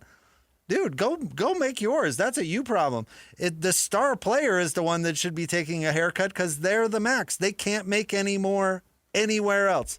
They can make this much with one team and one team only. So I know people get caught up in the altruism of that. But frankly, that decision Jalen Brunson made to leave $100 million on the table sent him, and he was already comfortable. He was not Harrison Barnes. He already had a big deal. But it sent him into the legendary stratosphere. He's now going to be the most famous Knick of all time, possibly. And it's the Knicks and whatever. It's all because he did not take as much as he could under the current rules. And guess what? I bet he made up plenty or will make up plenty in the back end. He's going to get it on the back end. It was still a financial decision. If I'm a legend in New York City, Tiki Barber was an average player. I mean, maybe a little above average. Wins a Super Bowl in New York. Dude is on like Good Morning America. Correct. Winning there matters more than winning somewhere else. He has horrible behavior behind the scenes, by the way. And I don't know. He's probably not on TV anymore, but he was on TV for a really long time. Yeah. That was a great decision by Jalen Brunson. It was. Yes, absolutely. It made him more money in the end. So I think Draymond Green's wrong about all that. And you know what? If he did not take an offer from the Rockets or something because he believed in the Warriors or sacrifice or whatever, then you're a dum-dum. I agree with you. I think in the long run, you can probably, in the right city, make up the money by putting yourself in a place to win and becoming a legend and that being beneficial. The funny one for me is Wemby take $5 million less? Yeah, that where it's not even, it doesn't even matter. It's not going to matter because Dylan Harper or Steph Castle's just going to suck up that $5 million so much and not change anything. The discount you took does not allow Mikal Bridges to join your team, which is what happened with Jalen Brunson not taking it, or it allows Josh Hart to come join your team, like difference makers. You can have a whole nother player. Another real player. Yep. What Wemby did doesn't change anything. It's like you're losing your house because you don't make enough money. And you'd be like, well, I'm going to drop from like the top tier of Disney Plus to the one that has ads. And it goes from $28 to $21. Like, that's not the reason you're losing your house. And it's the rookie extension, so you're even more right. So that is a funny thing that I know Wemby is being smart about, like getting he's going to get a lot of pats on the back for, being like, wow, unselfish, altruistic, to use your word. And it's not going to, I don't think it's going to change anything for him. But yes, I'm with you that Draymond getting bullied by Steph and Clay to take less money so they can get the max is really funny. It's hilarious. And you know what? Even Draymond, you should take less because we're each getting $270. I don't know what to and tell we're you. better than you. And we're better than you are. So, and you know what? Actually, probably smart for Draymond. Yeah. Because Draymond goes and plays for a losing team, which he's probably on. He's not on one of the greatest teams of all time. If he's not playing next to Steph or Clay, he probably loses money in the long run. But he basically signed a max contract too, so don't absolutely. don't boo-hoo for Draymond either. No, nor did he take some huge haircut. If he made a sacrifice, he is more than making up for it now because he is not worth $28 million. Correct. They are making good on Draymond, whatever quote-unquote discounts he got. Yeah, I'd say. By the way, Jalen Brunson, I would imagine will too. Now, it would be very funny if Dolan was just like, oh, no, Jalen, no, let him go. We don't need you. Trade him. What do you mean? This is your contract offer. This is as much as you're going to get. We're not going to make you whole for taking a pay cut so we can win a title. Dolan can say, I got my title, I got my trophy, I got my ring. That's all I cared about. Why would I pay you more? It would be the funniest thing ever. It is a business. That'd be the most Dolan thing ever. But, you know, that title was about me. Why did the you. Wizards just give Trae Young a max contract? Because they agreed to it 6 months ago before everything changed for them. And that was stupid of them, but that is how the business works, unfortunately. I think it's because their owner loves peyote. I mean, why did the Wizards do anything? I do. I think he goes. Forgotten they traded for DeAndre Ayton. Why? No, he goes out. He goes out into the middle of the Shenandoah Valley and smokes a bunch of peyote, and then comes back and says, "Guess what, everyone? We're trading for Trae Young, and we're going to max him out." I had an idea. I had a vision. I had a vision out there in the valley, and now this is what we're doing. There's two names I like: Trae Young and DeAndre Ayton. I think they're going to get us back to where we want to go. Let's do it, and we're going to pay him. Okay. But Ted, I don't know if that's really The vision spoke to me. Make it so. Was Draymond talking to Jeff Teague? Is that who he was talking to in that? Uh-huh. Jeff Teague is one of the funnier podcasters, but has a very real NBA approach, which, like, my favorite clip of his that, like, I always use as, like, a baseline to remind myself. He asks a bunch of other NBA players, he's like, would you rather get a max contract or win a title? And he's like, it's max contract. Like, to your point, Harrison Barnes made the right decision leaving Golden State to go get as much money as he possibly could. Sure, he could have had a fancy piece of jewelry on his finger if he took $2 million to stay in Golden State, but he went and got 20 or 15 or whatever it was to go play in Dallas. He got paid. He can take care of his life, family for the rest of his life, and probably their kids. And yeah, he doesn't have the ring. I don't think he ever... He got one. Did he end up getting a ring? He signed the big deal after their first title. That's right. He got his one. But regardless, like it doesn't matter. It doesn't matter. No. Yeah, that's why the guys want the contract. No, the ring thing is dumb. I've said this for a long time. We're too focused on the rings when evaluating players and decisions and all that stuff. Yeah. You know what? People clown Karl Malone too much for not winning a ring. Was Harrison Barnes ever for 1 second a better player than Karl Malone? Well, no, but Harrison Barnes has a ring. This goes back to my favorite debate. We put too much emphasis on Who's the best Knick of all time? I say Jalen Brunson, and you say Patrick Ewing. Well, Jalen Brunson has 1 ring. Patrick Ewing has absolutely everything else you can get as a basketball player. Patrick Ewing was awesome. Awesome player. The one thing he didn't do was win the finals. Right. He didn't beat Hakeem in the finals. I think that was who they played. Maybe they played the Spurs one time, too. I think he made 2 finals. Yeah. And I think they lost 1 in the mid-'90s. Maybe they didn't. I can't remember now. I think they only lost. Because the Magic lost 1 to Hakeem. I can't remember if the Knicks lost one also. The Knicks were the other one that lost to Hakeem. So Hakeem was on that. Or, it was so Pat it was Ewing the was on Knicks that team that was like an 8 seed and somehow made it to the finals. Allen Houston, et cetera, Yeah. et cetera. Regardless, neither here nor there. Like, Patrick Ewing, probably a much better player than Jalen Brunson.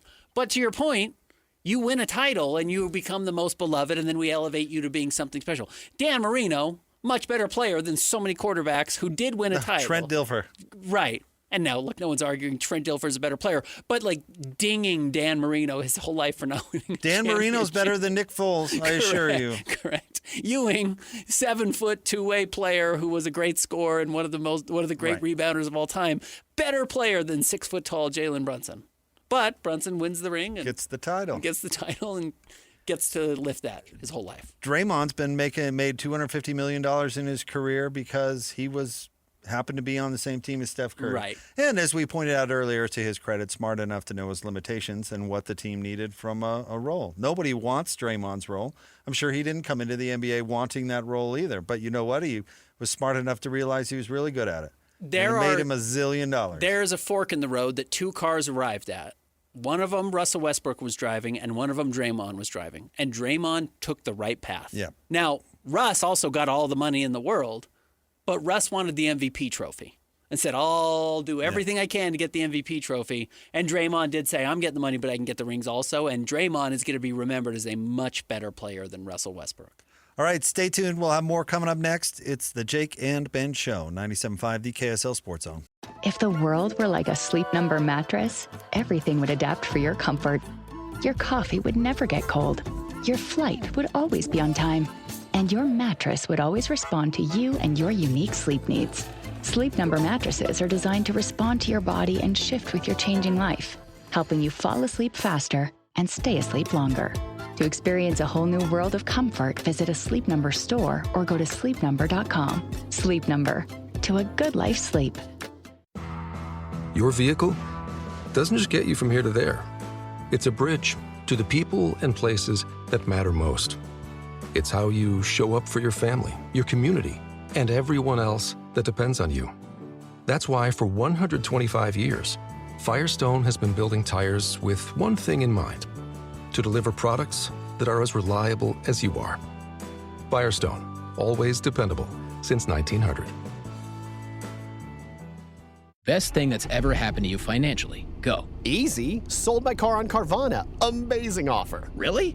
I hit 200 on a scratcher. Did the scratcher come to your house and hand you a check? No. How many scratchers did you hit to get that? I hit a button on Carvana.com once. Okay, that's fair. It's like the lottery, except you always win. Not like the lottery at all, actually. Exactly. Inexplicably good. Offers worth bragging about. Sell your car today on Carvana. Pickup fees may apply. Before ink met page, superheroes rose from American ideals. Now, these virtues take on powerful new forms in the U.S. Mint's Comic Art Coin and Medal program, featuring all new original designs of Superman, Batman, and Wonder Woman, captured in 24-karat gold and fine silver. It's where American history and heroism unite in striking detail. Order exclusive DC superhero coins and medals today. Visit usmint.gov/DC. All systems go. This is Jake Scott and Ben Anderson. Now, every day from 2 to 6 on 97.5, the KSL Sports Zone. Jake and Ben, 97.5, the KSL Sports Zone. I want to remind you can win big every week on the station with Win Ticket Wednesday. This week you can get 2 tickets to the Black Crows with special guest Whiskey Myers at Utah First Credit Union Amphitheater on Thursday, August 13th. Tickets on sale now at telelivenation.com. Get them today or listen all day on Wednesday for your chance to win. All right, Ben. I really find it frustrating when politicians wade into sports. Okay. And I get even more frustrated when that makes me defend LeBron James. Okay. There's a controversial tax in New York City, which I knew nothing about till I read this article about. And I don't even know how to say this. It's a French term. How would you say that, Ben? Le pied de terre? Okay. Okay, good enough. Yeah. So this is a tax they're trying to pass, or they did pass in New York City or in New York, where they're going to tax property owners it's their second houses, their second property. Yes. Or whatever. Over a certain amount, regardless. Honestly, I don't even care. That's their business. Doesn't make a lick of difference to me. But Hochul, the governor, Kathy Hochul, her team sent out a tweet that just had the name of the tax. Like trying to make a joke about how they're going to now tax. Oh, pardon me. I left out an important point of the story. Commenting on the story that LeBron James is moving to New York City and is going to commute to Philadelphia via helicopter. She just tweeted out the name of the tax in conjunction with the story. Like, we're gonna tax LeBron. I just can't think of a less savvy thing to do. Why are you why are you trying to burn LeBron? 2, what is the message you are trying to send? Really? By snarkily tweeting that at LeBron. And 3, if you know anything about how athletes are taxed, the way that they are taxed is absolutely grossly unfair. Not just athletes, but also musicians. Because a lot of cities, and Salt Lake might be included, have an athletes and musicians tax, which means they have a special tax that they have to pay in addition to income taxes for every game that they play in a specific market. It's a weird loophole that cities have figured out a way to build the new playhouse everyone needs. Sure. We're going to tax all the performers and athletes that come to town. It's a pretty popular tax because you can sell to your constituents or whoever. These are millionaires from outside of our town coming in. We're just taking their money to build up our own stuff. Bon Jovi is building our planetarium. Joel Embiid's not going to miss the money when he comes to Salt Lake. And, okay, these guys make a lot of money and it comes with taxes, boo-hoo. But if you want to look conceptually, that's totally unfair. Yeah.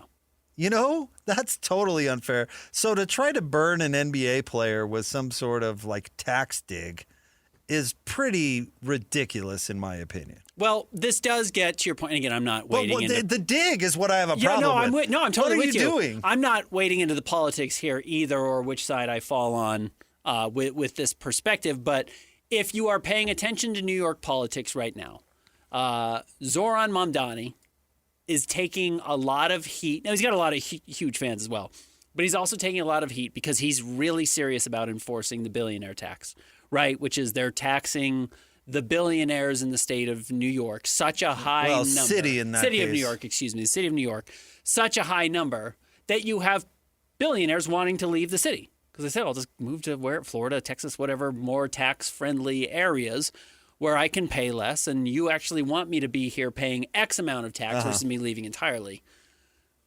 This is a chance for you to celebrate a millionaire or billionaire choosing your city. A high-profile one. One of the most famous and kind of universally well-liked. Now, the more you know LeBron, the less you probably like him. The further away, though, you're like, LeBron! He's LeBron James. Oh, he's that's a fact. choosing New York City. That's a great sign. While all these other billionaires are complaining and wanting to leave, we've got LeBron. He doesn't even play for our team. Knicks don't need him, but he does want to live in our city. And you're going to dunk on him? Yeah, that's what I'm saying. What are you doing? This is an easy W that you turned into an L, which we see a lot of politicians do, specifically with sports.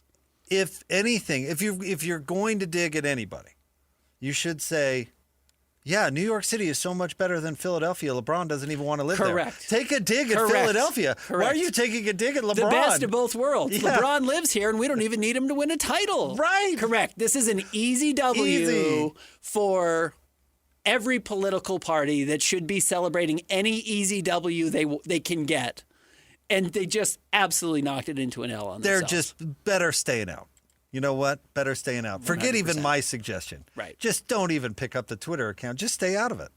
And by the way, she was the same governor. Let me see if I can find the quote that was trying to take a dig at President Trump and about not being a Knicks fan. Mhm. And she said, I'd ask him to name the starting lineup from the 1993 championship team and see how he does. Yeah. Which one? The Bulls? The 93 Bulls? I don't think that landed. Yeah, right. Whoever gave you your info got it wrong. Correct. Just stay out of it. You're not helping yourself. Just stay out of it. In fact, you know what's going to look really good for you? A photo of you and LeBron together in Manhattan being like, look at our new resident. We love this guy. Enjoy Philly. Our fans are going to go down and buy out the arena. Yeah. But we're happy to have you in our town. Yeah, I'm with you. Instead, you're clowning LeBron because you're going to tax him more? What are you trying? This What are you is a aiming trash for? talking business. I can get involved in this. Just don't. It's not going to be good for you. Just don't. All right. Stay tuned. I did today, Ben, consume that Shohei doc. Okay. And I do have thoughts. Okay. And I'll say I'm not wild about a lot of ESPN stuff, but so far this is really good. So we can talk about that a little bit, as that's been a big story nationally today. So stay tuned. More next. Jake and Ben, 97.5, the KSL Sports Zone.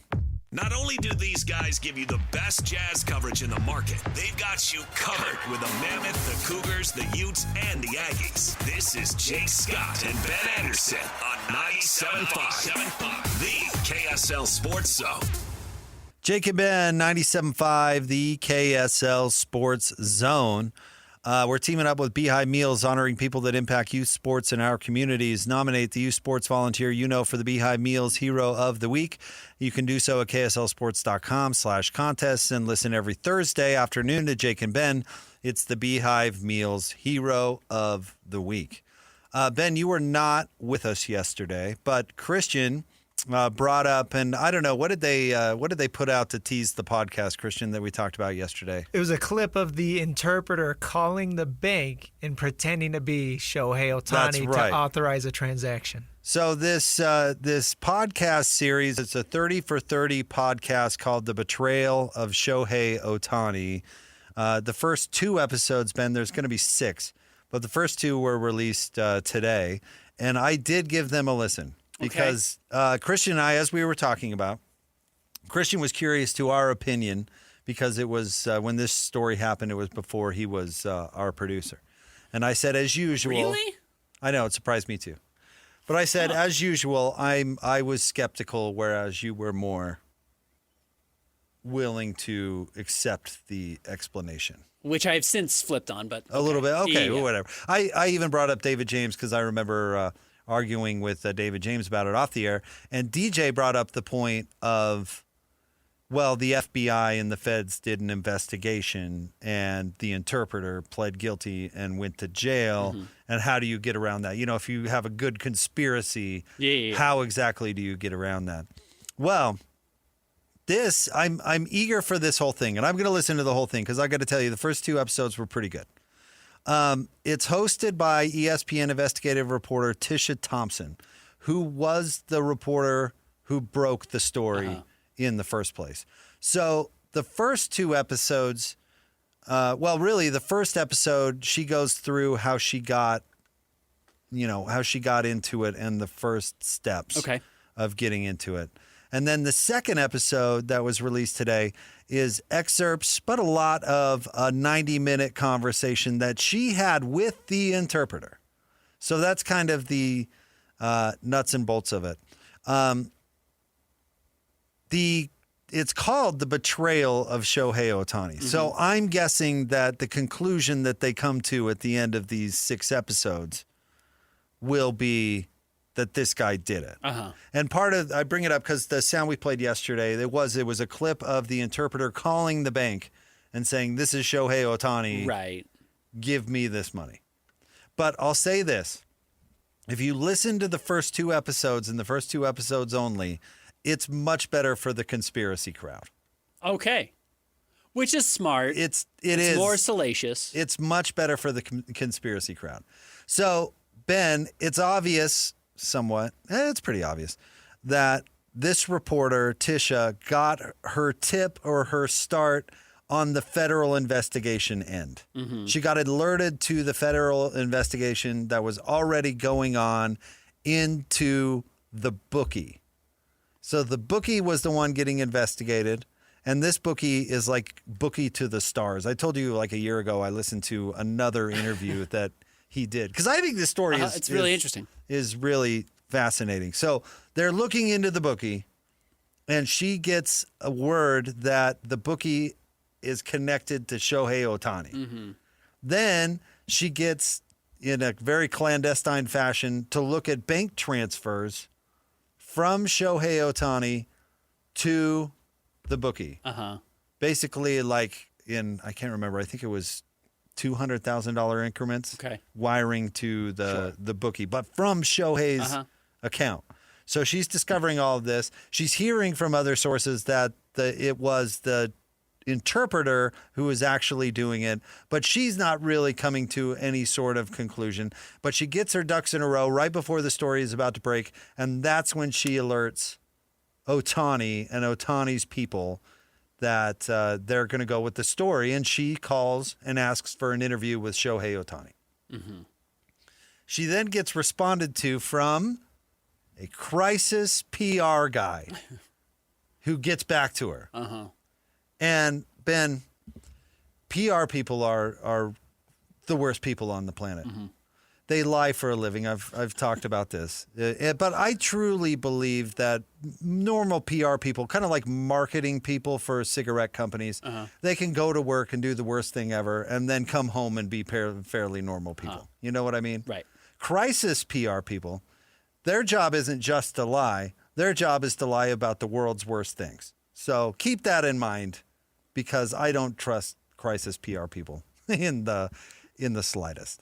Because they're hired to get people out of a jam, essentially. A crisis. Yeah. And this guy is like the world's most famous crisis PR person, hired by Hillary Clinton and it's like if you hire Johnny Cochran. Yes, a laundry list of people. And this is their crisis PR guy. So the crisis PR guy says, well, maybe you can interview Shohei at some point in time, but we'll let you talk to the interpreter. So she gets a chance to interview this interpreter, Ben, Mizuhara, for 90 minutes. Okay. And it's a long time. And he comes on and he basically cops to everything. He said, I gambled. I did this. Mm-hmm. Shohei had nothing to do with it. And I didn't want to tell him about it and all this stuff, kind of a song and dance, answering questions. She even notes in it that it does sound kind of rehearsed. Okay. Where if you were rehearsing your answers to take the fall, you would sound a little bit like that. Mm-hmm. Like that? But at one point, he admits, because she's asking him all these details, she's saying, okay, how did you pay the bookie? What did you do to pay the bookie? And then you went to Shohei and confessed to Shohei and then asked Shohei to pay off your gambling debts. Mm-hmm. And he said, yes, that's what I did. And then she said, well, why didn't he give you the money and you pay it off?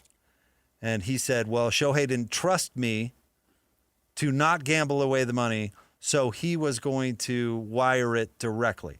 And then she said, well, it's going in $200,000 increments and you're making payments every couple of weeks. And he said, yeah, that's for, I don't know. It was like that's how the guy said he wanted to be paid. Okay. And they labeled it as a loan. And so Shohei has paid this guy 9 times. And so she asks him, she said, do you have access to his bank account? He said, no.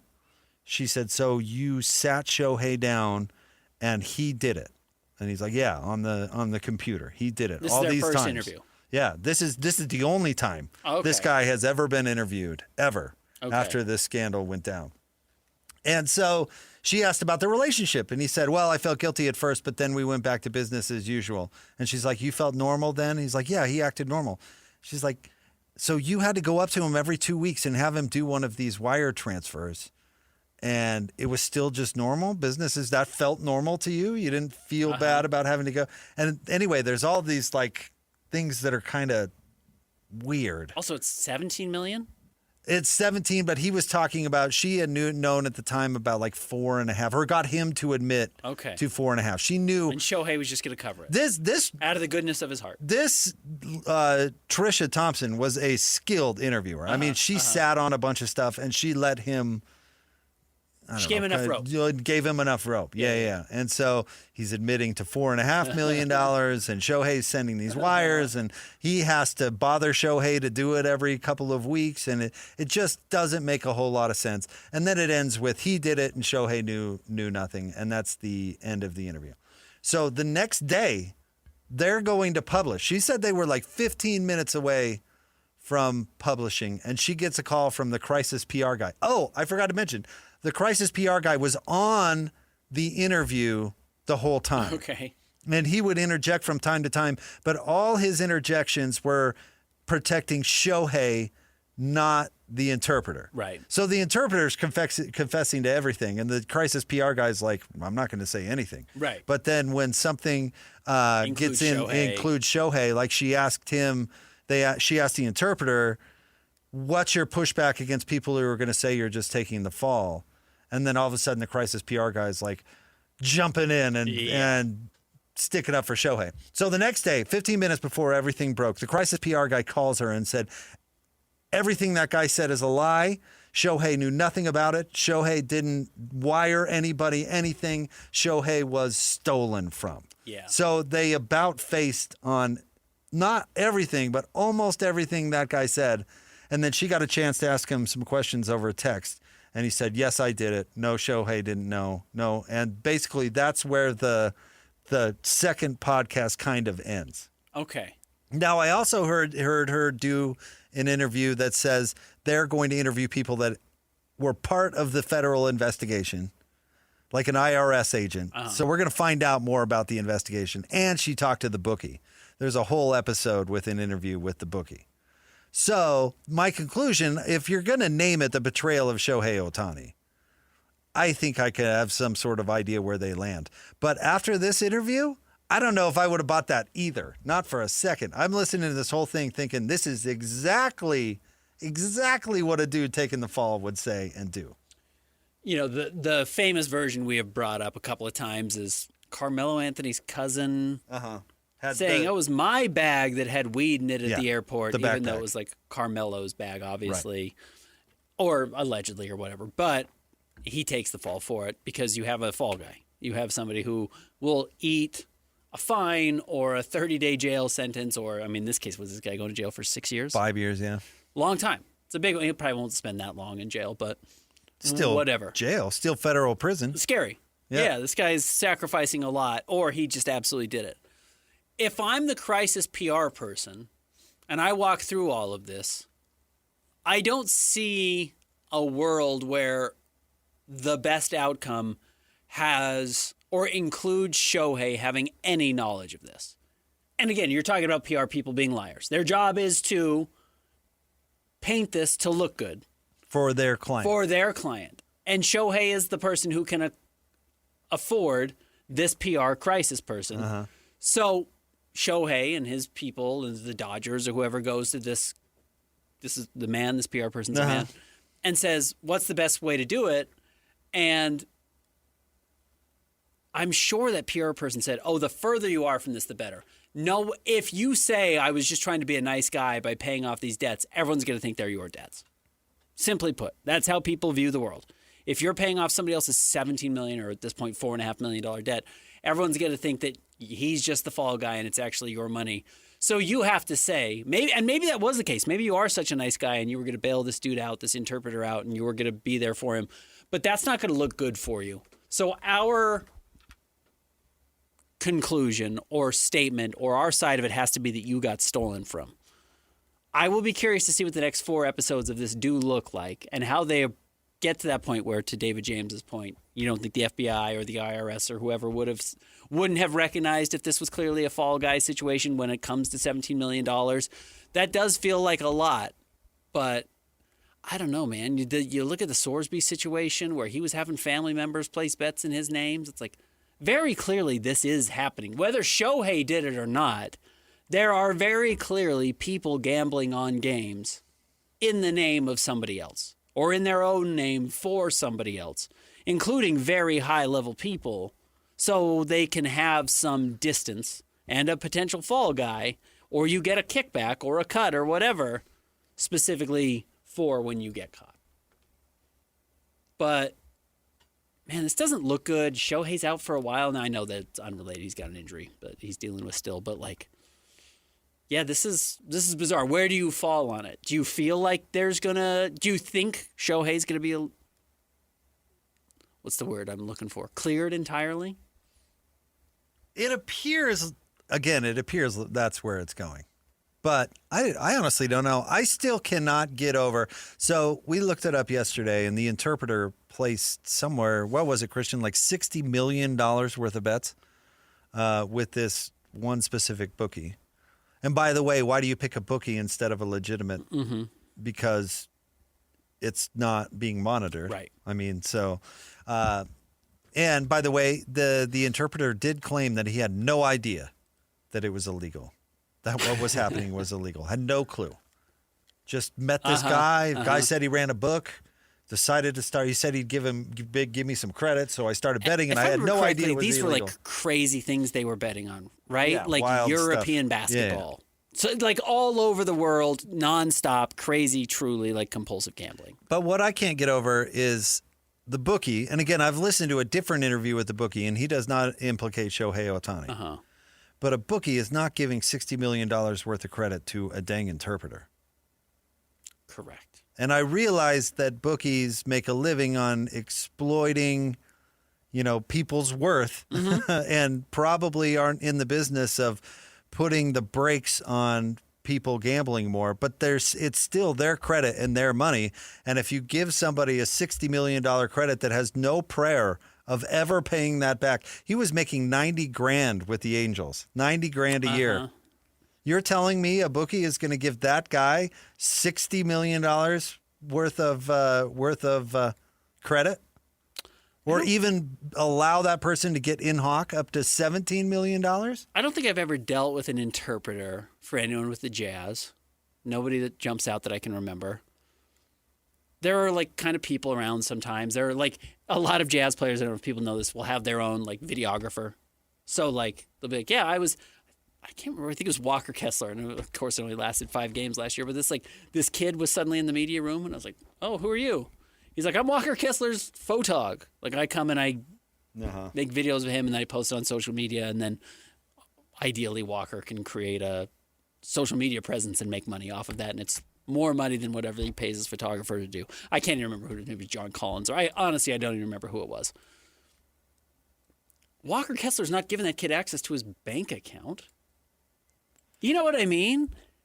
They hinted that part of that story is to come too. In the interview I heard with her, it's going to have to. She talked about how he was able to wall off everybody, or at least tease that he was able to wall off everybody on the outside of Shohei. He became the Rasputin, if you will. So I'll be curious to see how that piece falls into place. I've never done this.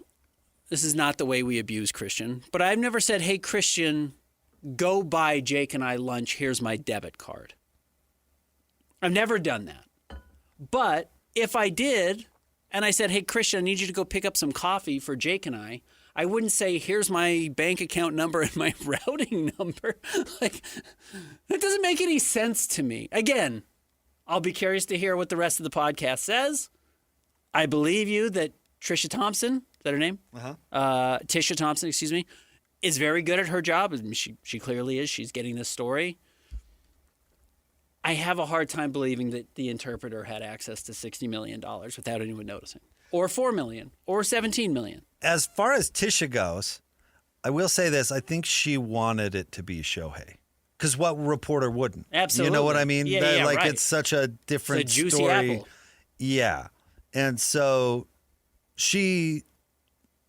that leads me to more believe Shohei, because she wanted to find it. She wanted to get to the bottom of this story.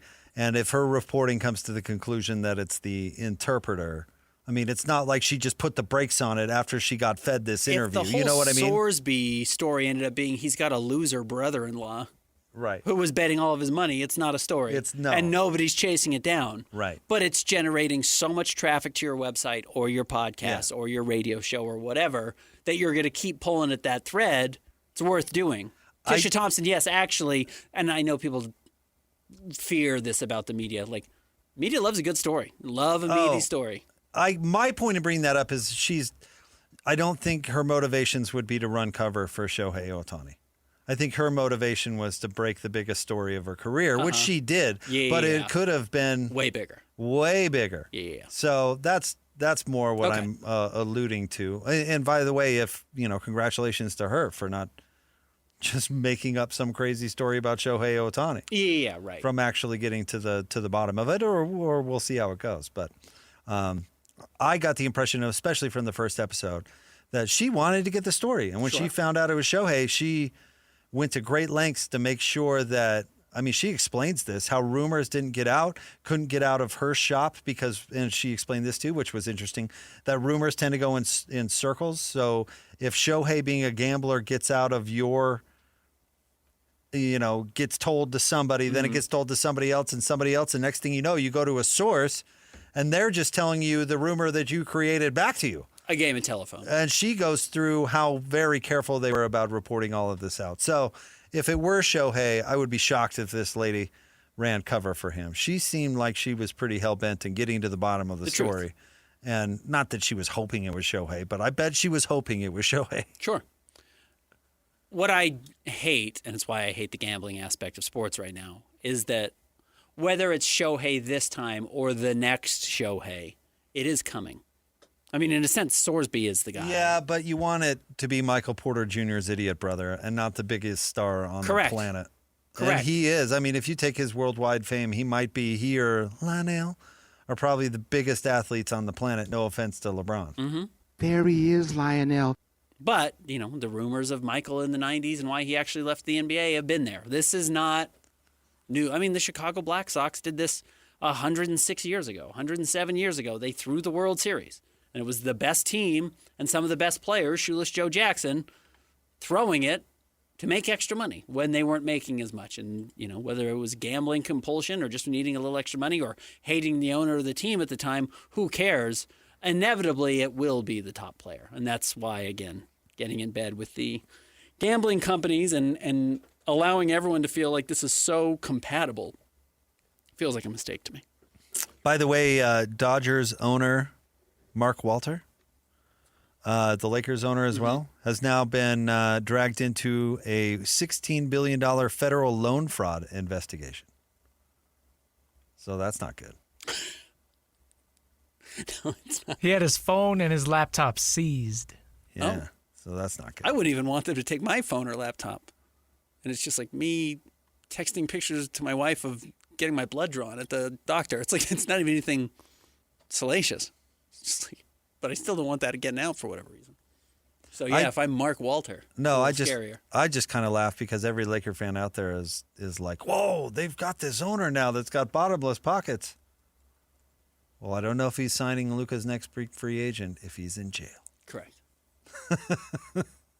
All right, stay tuned. So there you go. I had to catch up. It is not that I make a living on promoting ESPN things, but it is worth a listen. It's good. They're doing a good job on this thing, and they're rolling it out with there's 2 original episodes, and then I believe they're releasing the rest on Tuesdays and Thursdays through August. And I'd give it a listen. Compelling. I had so much anxiety listening to the interview with the interpreter, because if it is true that he's just a degenerate gambler, and it gave off that vibe of just how much trouble he got in so quickly.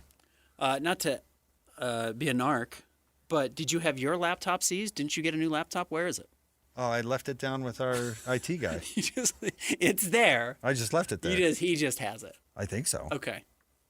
I don't know. After I got the new one, I was like, you take this thing. It barely works. Oh, yeah. Where's your new one? That's what I'm asking. Oh, it's at home. It's for work. Oh, I'll use it for work, plenty. The problem is it's huge. Okay. And yeah, you're right. You're gonna have to buy a new bag. I don't have a bag that works with it. You could seize my work laptop. I thought you were talking about my old one. No, my old one's downstairs with the IT guy. No, my new one has not been seized. I've told you, this is the saga of my current laptop, is you could seize mine. FBI or whatever, you're never going to get into it because, and I probably shouldn't even say this on air because we have to do so many trainings, my password does contain the letter E, and the letter E does not work on my work laptop. So you're not getting into it. Seize it all you want, bud. You're not getting through the password stage. Gonna have to smash it. You can't get E. E doesn't work. How do you get in? I know the tricks. Oh, okay. But I don't have to share that with the FBI. No, it's never good when the FBI seizes your electronics, even if you are Mark Walter. Correct. Worse if you're Mark Walter. Yeah, take my work laptop. Right. Yeah, go ahead. I've got several photos of Ryan Smith that I took at a Jazz game. Now, if they wanted your phone. Again, there's going to be videos of me in a hospital gown. And then the Yellowstone trip. You know, if it got seized, you'd be going through every. I'd be re-racking. I'd be like, okay, what did I say to that person? Yeah, right. That person? That is scary. Who did I send that dirty picture to? This context for the FBI is different than when I sent it to my friend from high school. Yeah, you're right. All right, stay tuned. More Jake and Ben coming up next. We have Hot Take Tuesday? 97.5, the KSL Sports Zone. If the world were like a Sleep Number mattress, everything would adapt for your comfort. Your coffee would never get cold. Your flight would always be on time. And your mattress would always respond to you and your unique sleep needs. Sleep Number mattresses are designed to respond to your body and shift with your changing life, helping you fall asleep faster and stay asleep longer. To experience a whole new world of comfort, visit a Sleep Number store or go to sleepnumber.com. Sleep Number, to a good life sleep. Queen Carvania stood haloed by the morning sun. An army hung on her every word. My champions, I have sold my chariot on Carvana. 'Twas a lovely SUV, an inexplicably queenly offer. They're even coming to the castle to collect it. Tonight, we feast! An offer you can feast on. Sell your car today on Carvana. Pickup fees may apply. Not only do these guys give you the best Jazz coverage in the market, they've got you covered with the Mammoth, the Cougars, the Utes, and the Aggies. This is Jake Scott and Ben Anderson on 97.5, the KSL Sports Zone. Jake and Ben, 97.5, the KSL Sports Zone. Jake Scott, Ben Anderson. We want to do Hot Take Tuesday? I've got one. All right, lead us off. All right, let me see how I worded this. I have a hummingbird feeder outside of my house right now. I really like it. I can lay on my couch, I can look out my front window, and I can watch the hummingbird feeder. And I can sometimes see a hummingbird. I also loved being up at Yellowstone. I saw a bald eagle. I was like, this is the coolest thing ever. Yeah. I used to like going to the Tracy Aviary. He's now dead, but the condor. It's like your wingspan is what, like 13, whatever. It's absurd. It's huge. My hot take is all birds in between hummingbird and probably bald eagle, worthless. That size of bird, we don't need them anymore. Evolution could have wiped them all out. I need birds that are either so small that they're a novelty, like a hummingbird, or so enormous. I'm like, how are you flying? Every other bird doesn't need to exist, and I would be totally fine. No love for the cardinal. No middle-class birds. No blue jays. The blue jay isn't doing it for you. Yeah, crows, I get that you're smart, but I don't need you. I want so little that it's hilarious that you're alive, or absolutely enormous freak, how are you flying? Where does the vulture Oh, yeah, huge freak. Yeah, absolutely. Fits in. Ostrich, even ostrich might be too big. Maybe we need a limit on, like, you can only walk. Flightless birds, you're probably out. Emu, we don't need you. So you do need to be able to fly. But, like, the mid-sized sedan of birds, get the hell out. Not doing it for you. Not doing it for me. All right. Really little, or so big I don't understand how you get off the ground. It's a shame Lloyd's not in today. He's a huge bird guy. He's a big bird watcher. The bird people out there are mad at you. Parrots don't need you. Yeah, right. The pigeons, seagulls, I get that you played a huge role in our state. I had a buddy growing up whose parents loved their parrots more than they loved him. Mm-hmm. That's why I'm not huge on bird people. Bird people are serious about it, are really mad at you right now. What about their sweet song? Are there any birds who you actually like the way they sound? I don't pay enough attention, to be honest. Eagle, cool screech. But, like, have you ever been, like, at what point in your life you're like, wow, I'm really happy to wake up to that bird crowing outside of my house? I don't think that's a thing anymore. I don't think that was ever really a thing. In fact, the rooster is the original alarm clock. Everyone hates that. Oh, have you ever been to Kauai? No. There's roosters everywhere, just wandering around the streets, and they are so loud, so early in the morning. It's horribly obnoxious. My wife, this is a totally great. Everyone's done this in their life. I'm sure you've done it. My wife went to our neighbor and was being like, we were like trying to make friends with this neighbor kind of. We're like, I don't know who it is in our neighborhood who has this horrible rooster or whatever, but it is ruining my life because it doesn't know. It must be blind. It doesn't know when the sun's coming up. All day long, it's crowing, and it's horrendous. And it's 9:30 at night, 6 in the morning. If you could walk the dog, you can hear it all the time. It was their rooster. They move out of town, and the rooster stops immediately. And the obvious answer is, by process of elimination, well, they had the rooster, and they took it with you. And the guy, Alex, shout out, I think he lives in Illinois now or Iowa or something,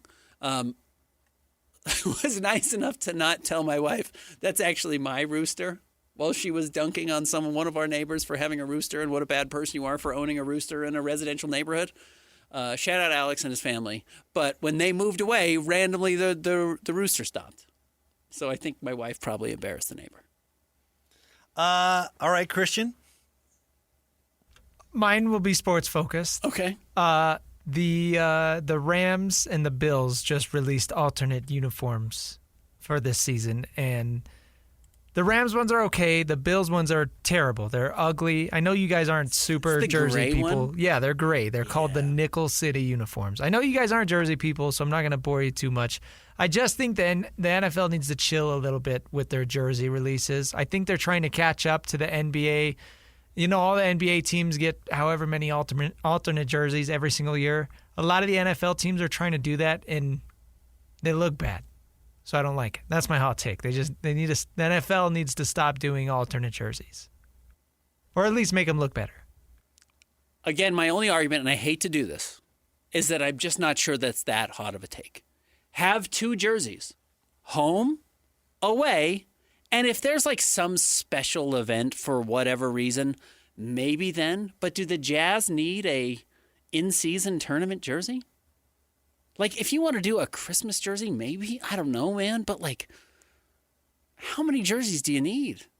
I get you're trying to, and I feel bad. I actually feel bad. This has nothing to do with me. I feel bad. I get this question in my mailbag once a month, maybe not quite that often. Which jersey should I buy? Which player's jersey should I buy? I'm buying my kid a $130 Fanatics jersey, or whoever makes the jerseys, Nike, Adidas, whatever. Which one should I buy so I'm not wasting my money? And my answer is like Thurl Bailey. Can you find a throwback? Because I don't know if Lowry's going to be here in 4 months. I don't know if Jaren Jackson Jr. is going to be here. I have no idea.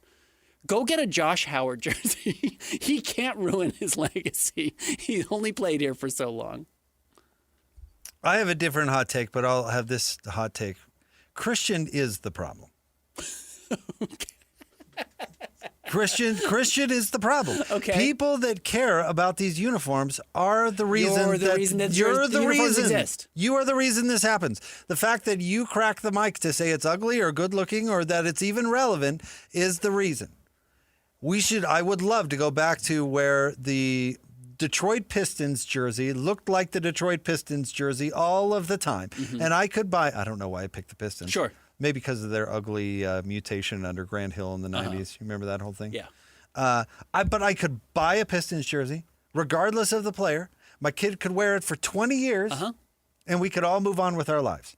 But because Christian and people like him care and buy stupid jerseys and do all of this stuff, they continue to feed into it. And it keeps getting worse and worse. I don't know who I'm watching on TV anymore.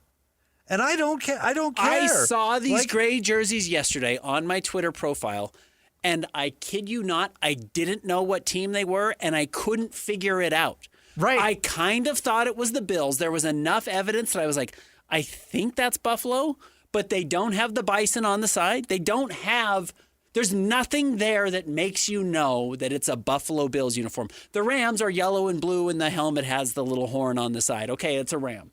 I legitimately could not tell. So I'm with you. I'm an old person too. I could not tell that this was a Buffalo jersey. But because people like Christian care, they continue to do it. And it will not stop until Christian stops caring and people stop buying it, which probably will never happen. But when Christian says, oh, you guys aren't jersey guys, you shouldn't be either. Correct. It's your fault. All this mess is your fault. I'll take it. I had this same thought this morning. I'm glad you bring this up. So I got home from vacation yesterday, hence my hot take on birds. And I had to do all my laundry from the trip. And I pulled open the lint trap on my dryer, and inside it says installation date. The installation date on the dryer in my house that I live in is December 21st, 1989. So to your point, there's been one dryer in this home since I was 3 years old. You were like 6 years old, 8 years old. Christian was 15 years from being born. Dryer guy, though, who thought I need to have X, Y, and Z with my dryer. I need a smart dryer. I need a remote dryer. I need a delayed start. I need all these different things, has actually ruined dryers. Because now your dryer, you have to replace it every 6 years. The same reason you have to replace the jersey you bought every 2 years, because they suckered you into caring. I'm not smarter for having my dryer. We bought this house, the dryer was there, we didn't replace it, it still worked, I'm just cheap. But I didn't need all the fancy new things. You're right, Christian, you don't need the new dryer is the problem. The guy who needs to be able to see the front-loading dryer is the problem, not the dryer itself. The original Rams jerseys, sick. The original Bills jerseys, awesome. They look great. But the guy who needs to buy a new jersey has ruined those jerseys. Christian, who's like, I've got this city town St. Patrick's Day edition jersey for the Denver Broncos in 2024. Yeah, that's the problem. You're the problem. You are the problem. Yeah. That's great. All right. This one, I can go fast.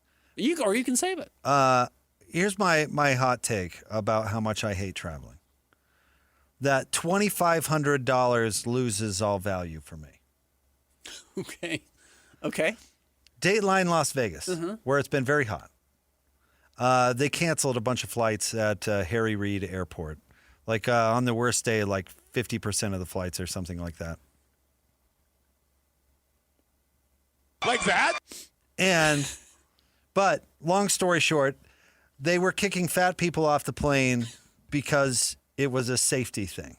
Okay. Like the plane was too heavy, so they had to have people get off. And they were Sounds like pseudoscience to me. They were offering them. They don't let the planes get close. They're never like 5 or 6 pounds in one direction or another. I don't know, dude. And maybe it's so hot that the engines take more energy to run. I don't know. Don't come at me. I'm just going to tell you. I'm more worried about the heat evaporating the gasoline at a higher rate, but okay. I don't know. I'm sure. I don't know. I'm listening. I'm sorry to interrupt. I don't think they did this for their health. I didn't do this. But they were offering people up to $2,500 to get in credit, I'm assuming, to get off of the plane. I hate traveling so much, particularly at the end of my trip. But you could make an argument at the beginning, too, because you're excited to be on your trip. Ain't a chance I'm taking that $2,500. That $2,500 could be a gift card to a restaurant that doesn't exist anymore. It's worthless. It doesn't matter. You're right. You're never getting off that plane.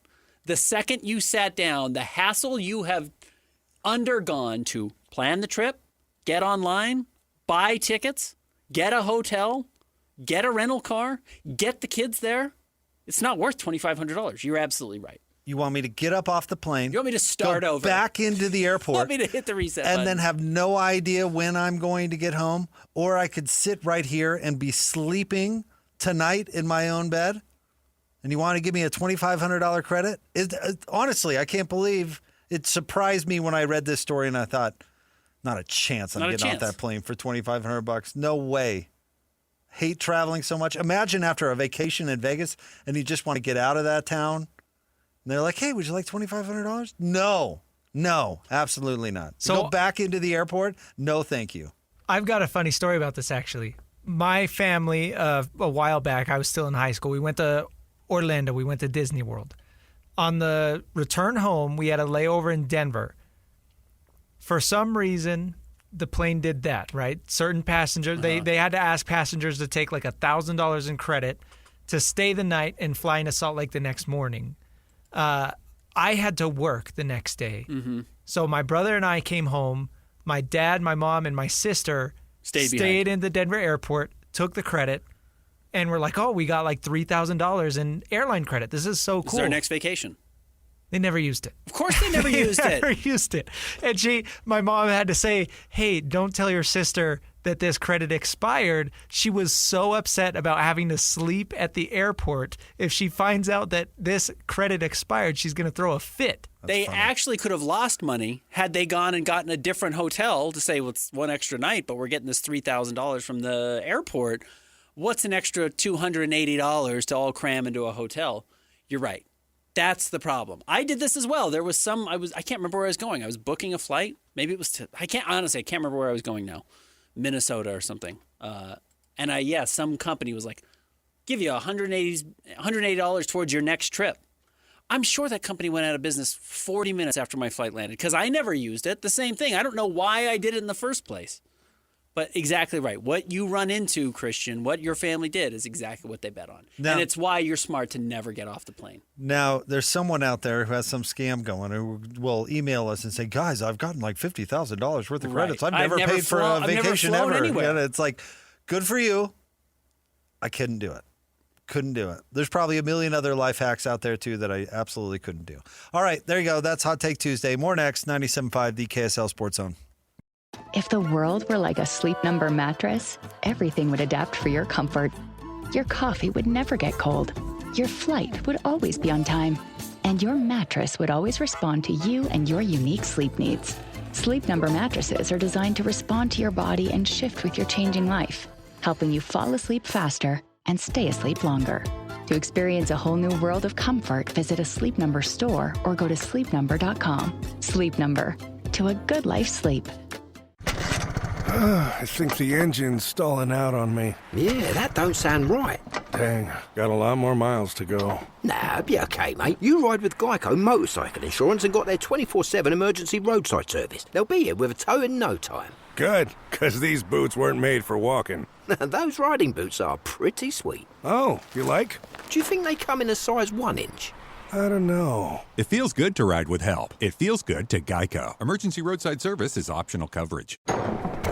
Evening. Buyer's remorse. Buy a new car? I'll be moving in. Let's get started. Sorry, I think there's been a mistake. I bought it from Carvana. You what? Yeah, great price. I even have 7 days to love it or return it. So there's no... No buyer's remorse. More like buyer's rejoice. I guess I'll let myself out. Congratulations. I mean it. Buyer's rejoice. Buy your car today on Carvana. Limitations and exclusions may apply. See our 7-day return policy at Carvana.com. Make game day yours. Tickets, food and drinks, stats, and streaming. Everything you need is in the Utah Mammoth app. Download today and make game night easy. Download on both Android and iPhone. Tusk Top. Real value shows up in reliability you don't have to second guess. Like a set of Firestone all-season tires.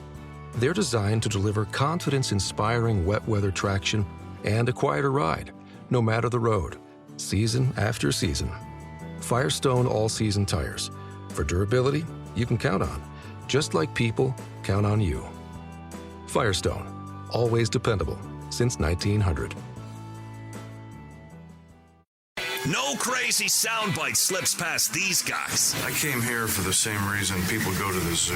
This is another edition of the Audio Vault with Jake and Ben. On 97.5, the KSL Sports Zone. Jake and Ben, 97.5, the KSL Sports Zone. It's time for the Audio Vault, the best sound of the day. Before we do that, how do you say this model's last name? Irina Shayk? S-H-A-Y-K? I always read it. I never know how to say it. I don't know. Remember she dated Tom Brady for a hot second? Okay. Oh, that's Devin Booker's new girlfriend. Oh. She's 40, he's 29. You cool with that? Buddy, how cool am I with that? She had a baby with the A-Team guy. Which one? No, not the show. Mr. T? Bradley Cooper? Not the show, the movie. Yeah, that one. You've called him the A-Team guy in the past. That's how I know. What's her name? Oh, I don't know. Shake? She's 40. That's What's her first too name? old for me. Arena? Sounds like a... No, she's super famous. I'm embarrassed for not knowing. Sounds like a song. Arena Shake? Irina, not A-R. Is that the woman that Tom Brady had his kids with? No, that's Giselle. I think he had a Bridget kid before. Moynihan was Bridget the one Moynihan. before. Yeah. Okay. Yeah. But not this Irina guy. He dumped her on a plane, right? While she was pregnant? Classy guy. He won a bunch of Super Bowls. You can do whatever you want. But anyway, Devin Booker, can he only date famous people? Well, yeah, that's seems the that point way. of being famous. Is it? Why would you waste it on somebody else? By the way, speaking of which, before we get to our soundbite, did you see the good news for Nate Oates today? No. Alabama basketball's Nate Oates marries his former Crimson Tide staffer. So a little For whatever reason, I don't know what happened. Didn't work out with his wife. Well, a little Sharon Moore there then. I don't know what happened. But you're sending him congratulations? Happy day for Nate Oates. Was he married before? Former staffer. The cancer survivor he was married to? Oh, she was a cancer The survivor? one he has kids with? Yeah, he was married before. They look classy. They look happy now. All right, sound of the day. This one comes from former NFL player Plaxico Burress. Ben, famously, he shot himself in the leg at a strip club and ended up doing a year in jail. In New York. Seems They a little... don't like you having guns in public in New York. Doesn't the crime kind of also suit as the punishment in that circumstance? Like you shot yourself in the leg. I mean, that's... You think that's enough? Yeah. Okay. Like you could make that argument. That's all. Okay. You know, the law's the I law. would Don't take it probably to New try York. and argue with the judge, yes, if I did that to myself. Be like, I shot myself in the Judge, leg. I'm a professional athlete and I shot myself. You're going to have to miss some time. How much worse could it get? All right. Anyway, he made some interesting comments about his time with the Jets, and keep his going to jail in mind. Here you go. What was worse, playing for the Jets or prison? You're a bad man. J-E-T. So they're both kind of similar because when I walked in the prison on my first day, I was like, damn, man, you are a loser. And I had the same damn feeling every day I walked through the door with the Jets. I'm like, damn, I hope we can win this weekend. Loser. I do like... Now, look, I believe in second chances for people. I would hope when you walk into jail, you have a moment of clarity of it didn't have to be this way. Mm-hmm. My decisions have really landed me in a bad spot. I like to hear that from Plaxico Burress. That's maybe the most clear-eyed thing I've ever heard him say. It's like that's an intelligent thought. I'm glad he felt that way walking into jail. Not to criticize everyone who's ever been to jail, do whatever you want, but I'm glad he did feel that way. The Jets completely unable to avoid catching strays at all costs is really tough. Can you imagine someone saying that about the Jazz? Oh, man. I mean, I'm just to put it in perspective, like how much damage you have to do to your personal brand to have a former player compare walking into your building to the day he walked into prison. You know how much damage, how bad that you have to be as a professional sports franchise to have that just be a, ha, ha, ha, ha, ha. Yeah, the Jets are terrible. Good one. Way to go. That's a hilarious joke. Good joke, Plaxico. For it to even be a question that Lil Wayne asks you, which one is worse? Yeah. That is, people have misconceptions about Salt Lake, but you know what?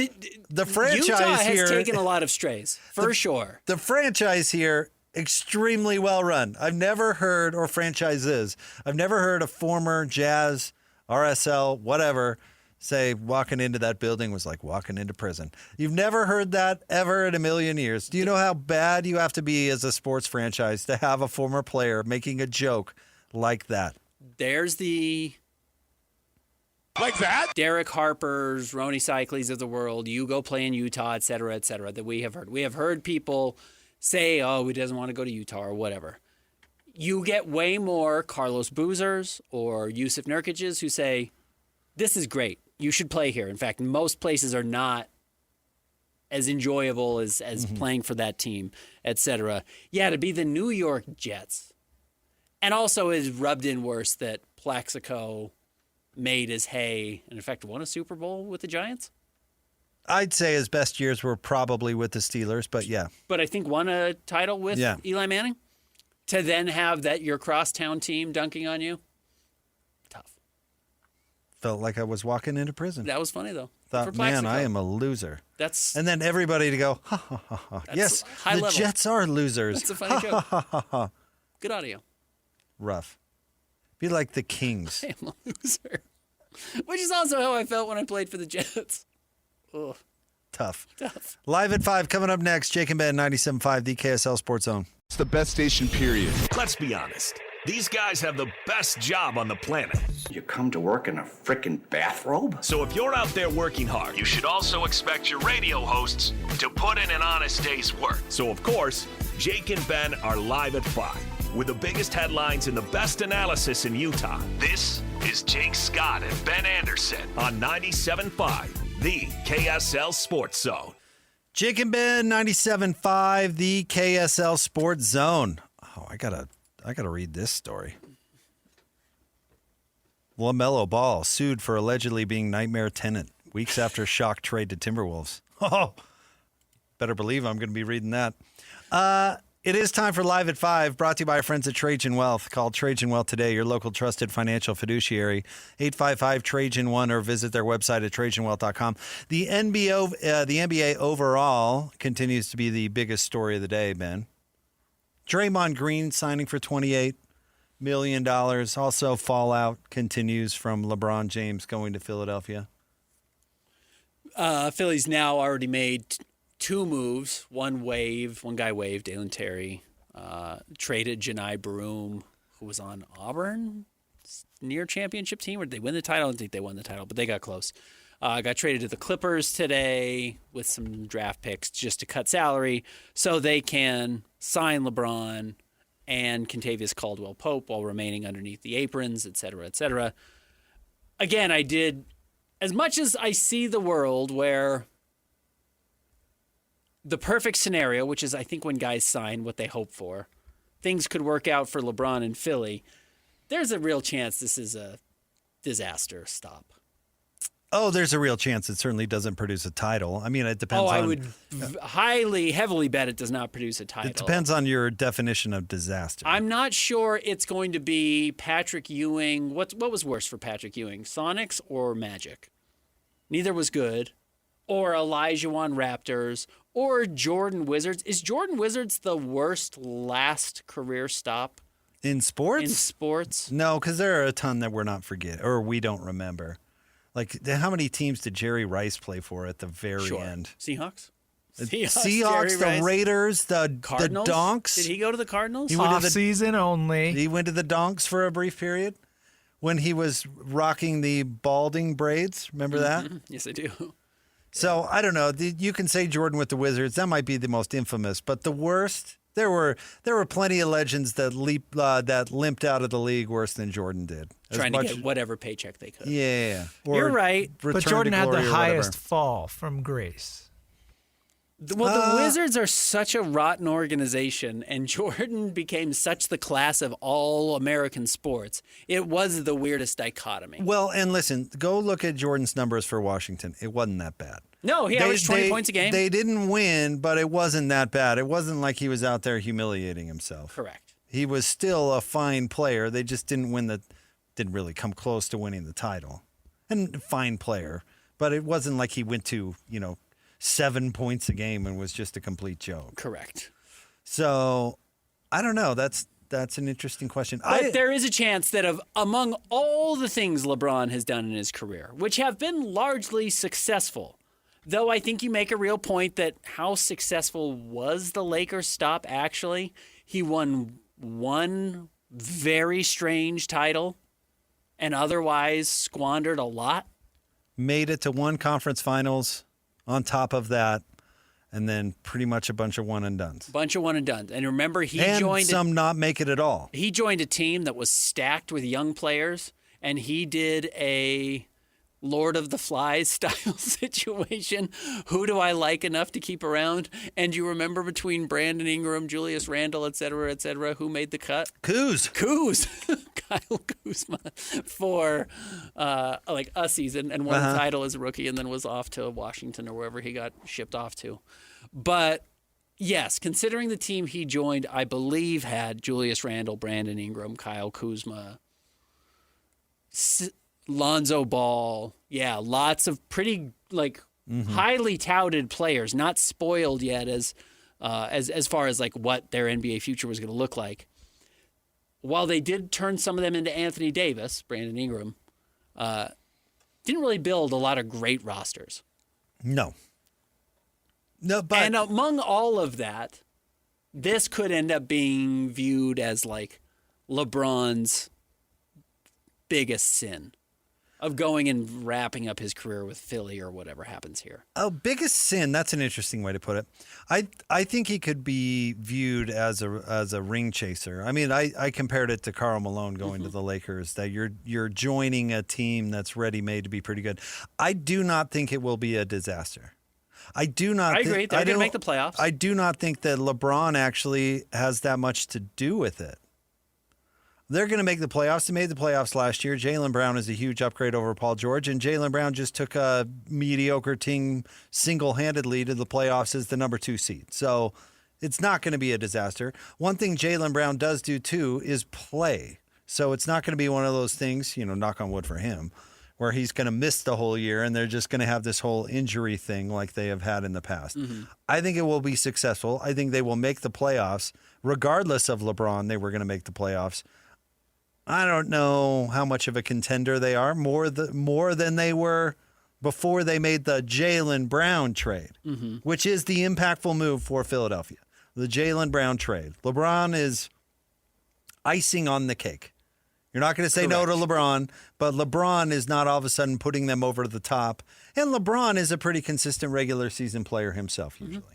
I just don't know if they get over the hump still in the playoffs. But Jaylen Brown is the reason that Philadelphia is a contender, not LeBron James. Now, there is some sound out of Boston. You want to hear this? Surely. This is Jayson Tatum speaking at a camp, right, in front of a bunch of kids. Now, do you read this as a dig against Jaylen Brown? Okay. All right. I don't know it all. I'll be a great person to say that. Being a leader is being comfortable with raising your hand like, Michelle, I don't know. Can you explain that to me? I don't know X, Y, and Z. I want to learn, right? Somebody being around somebody that feel like they know it all, I don't want to be around that person, right? I don't want to be the smartest person in the room. I want to learn from somebody else. A little muffled. But at the end, Jayson Tatum says there, don't be a know-it-all. Don't be afraid to raise your hand and ask a question or say, I don't know. By the way, that's very good advice. Actually, I fully agree with Jayson Tatum there. But nobody wants to play with a know-it-all. But the fact that he kept going and said nobody wants to play with a know-it-all after, 3 weeks ago, Jaylen Brown was kind of saying, like, you can call me a know-it-all, but it's a pretty low bar in sports. Like, that specific term feels pointed. It was Colin Cowherd specifically said Jaylen Brown thinks he's the smartest guy in the room. And then he said the smartest guy in the room verbatim and says, yeah, nobody wants to play with that guy. If you had only played me the first half of that clip, I would have said you're reading too much into it. The second half of the clip makes it feel very obvious that, yes, he's pointing at Jaylen Brown as being the guy nobody wants to be around. It could have been not coincidental. What am I looking for? Just incidental. I mean, he's trying to give general advice about what kind of player and what kind of teammate that you want to be. But I do think his choice of words make it a little pointed. Okay, and look, I'm not trying to dismiss Jayson Tatum as a person either. I'm not sure that's the type of teammate you would bring up of who you don't want to play with unless you've played with that type of teammate. Like, you bring up, there's a relatively infamous Utah Jazz media training camp of one guy who talked about how good he was at basketball. And then everyone saw him, and he might be the worst basketball player of all time. You've ever seen. And now everybody, when they bring up the type of guy you don't want to play with on your team, they would reference that guy. He shot it every time he touched it. He was Michael Scott from The Office. The Office, if you've ever seen that episode. He was And then that. would complain about why the ball missed by 14 I can't believe I'm feet. so off today. What's going on with my hands? You can't get any grip in here. Mm-hmm. There are a lot of types of teammates you could complain about. Oh, he doesn't play defense. I don't want to play with the guy who doesn't play defense. I don't want to play with the guy who doesn't pass. I don't want to play with the guy who shoots every time he touches it. I don't want to play with the guy who isn't on time. I don't want to play with the guy who doesn't play in enough games. Saying I don't want to play with the know-it-all, I actually don't think every team has a know-it-all. I don't think it's inevitable that you run into a know-it-all player on every team you play with. You play with the lazy guy on every team you play with. You play with the guy who doesn't know how to play on every time you've played with. We all played junior jazz. Some kids showed up in jeans and Tevas for some reason on every team. The know-it-all is again, I don't know if there are 30 know-it-alls in the NBA. There are 30 know-it-all media members in every city, but there may not be 30 know-it-all players. So for Jayson Tatum to say that specific term, having only played for one team with some high turnover, because the NBA has turnover, but played with, to this point, Jaylen Brown every year of his career, feels particularly pointed to me. I don't think he's talking about Al Horford. Okay, you know who I'm going to... I think he's talking about Drew Holiday. No. I don't know. Okay, let's say for a second he's talking about Jaylen Brown. That's fine. You know who I blame? All of this on Brad Stevens. It's all on Brad Stevens. Brad let it get so bad that he got fleeced in a trade. Brad let the internal relationship get so bad that he did the franchise a disservice. And hey, maybe in the long term, getting off Jaylen's salary was the right thing.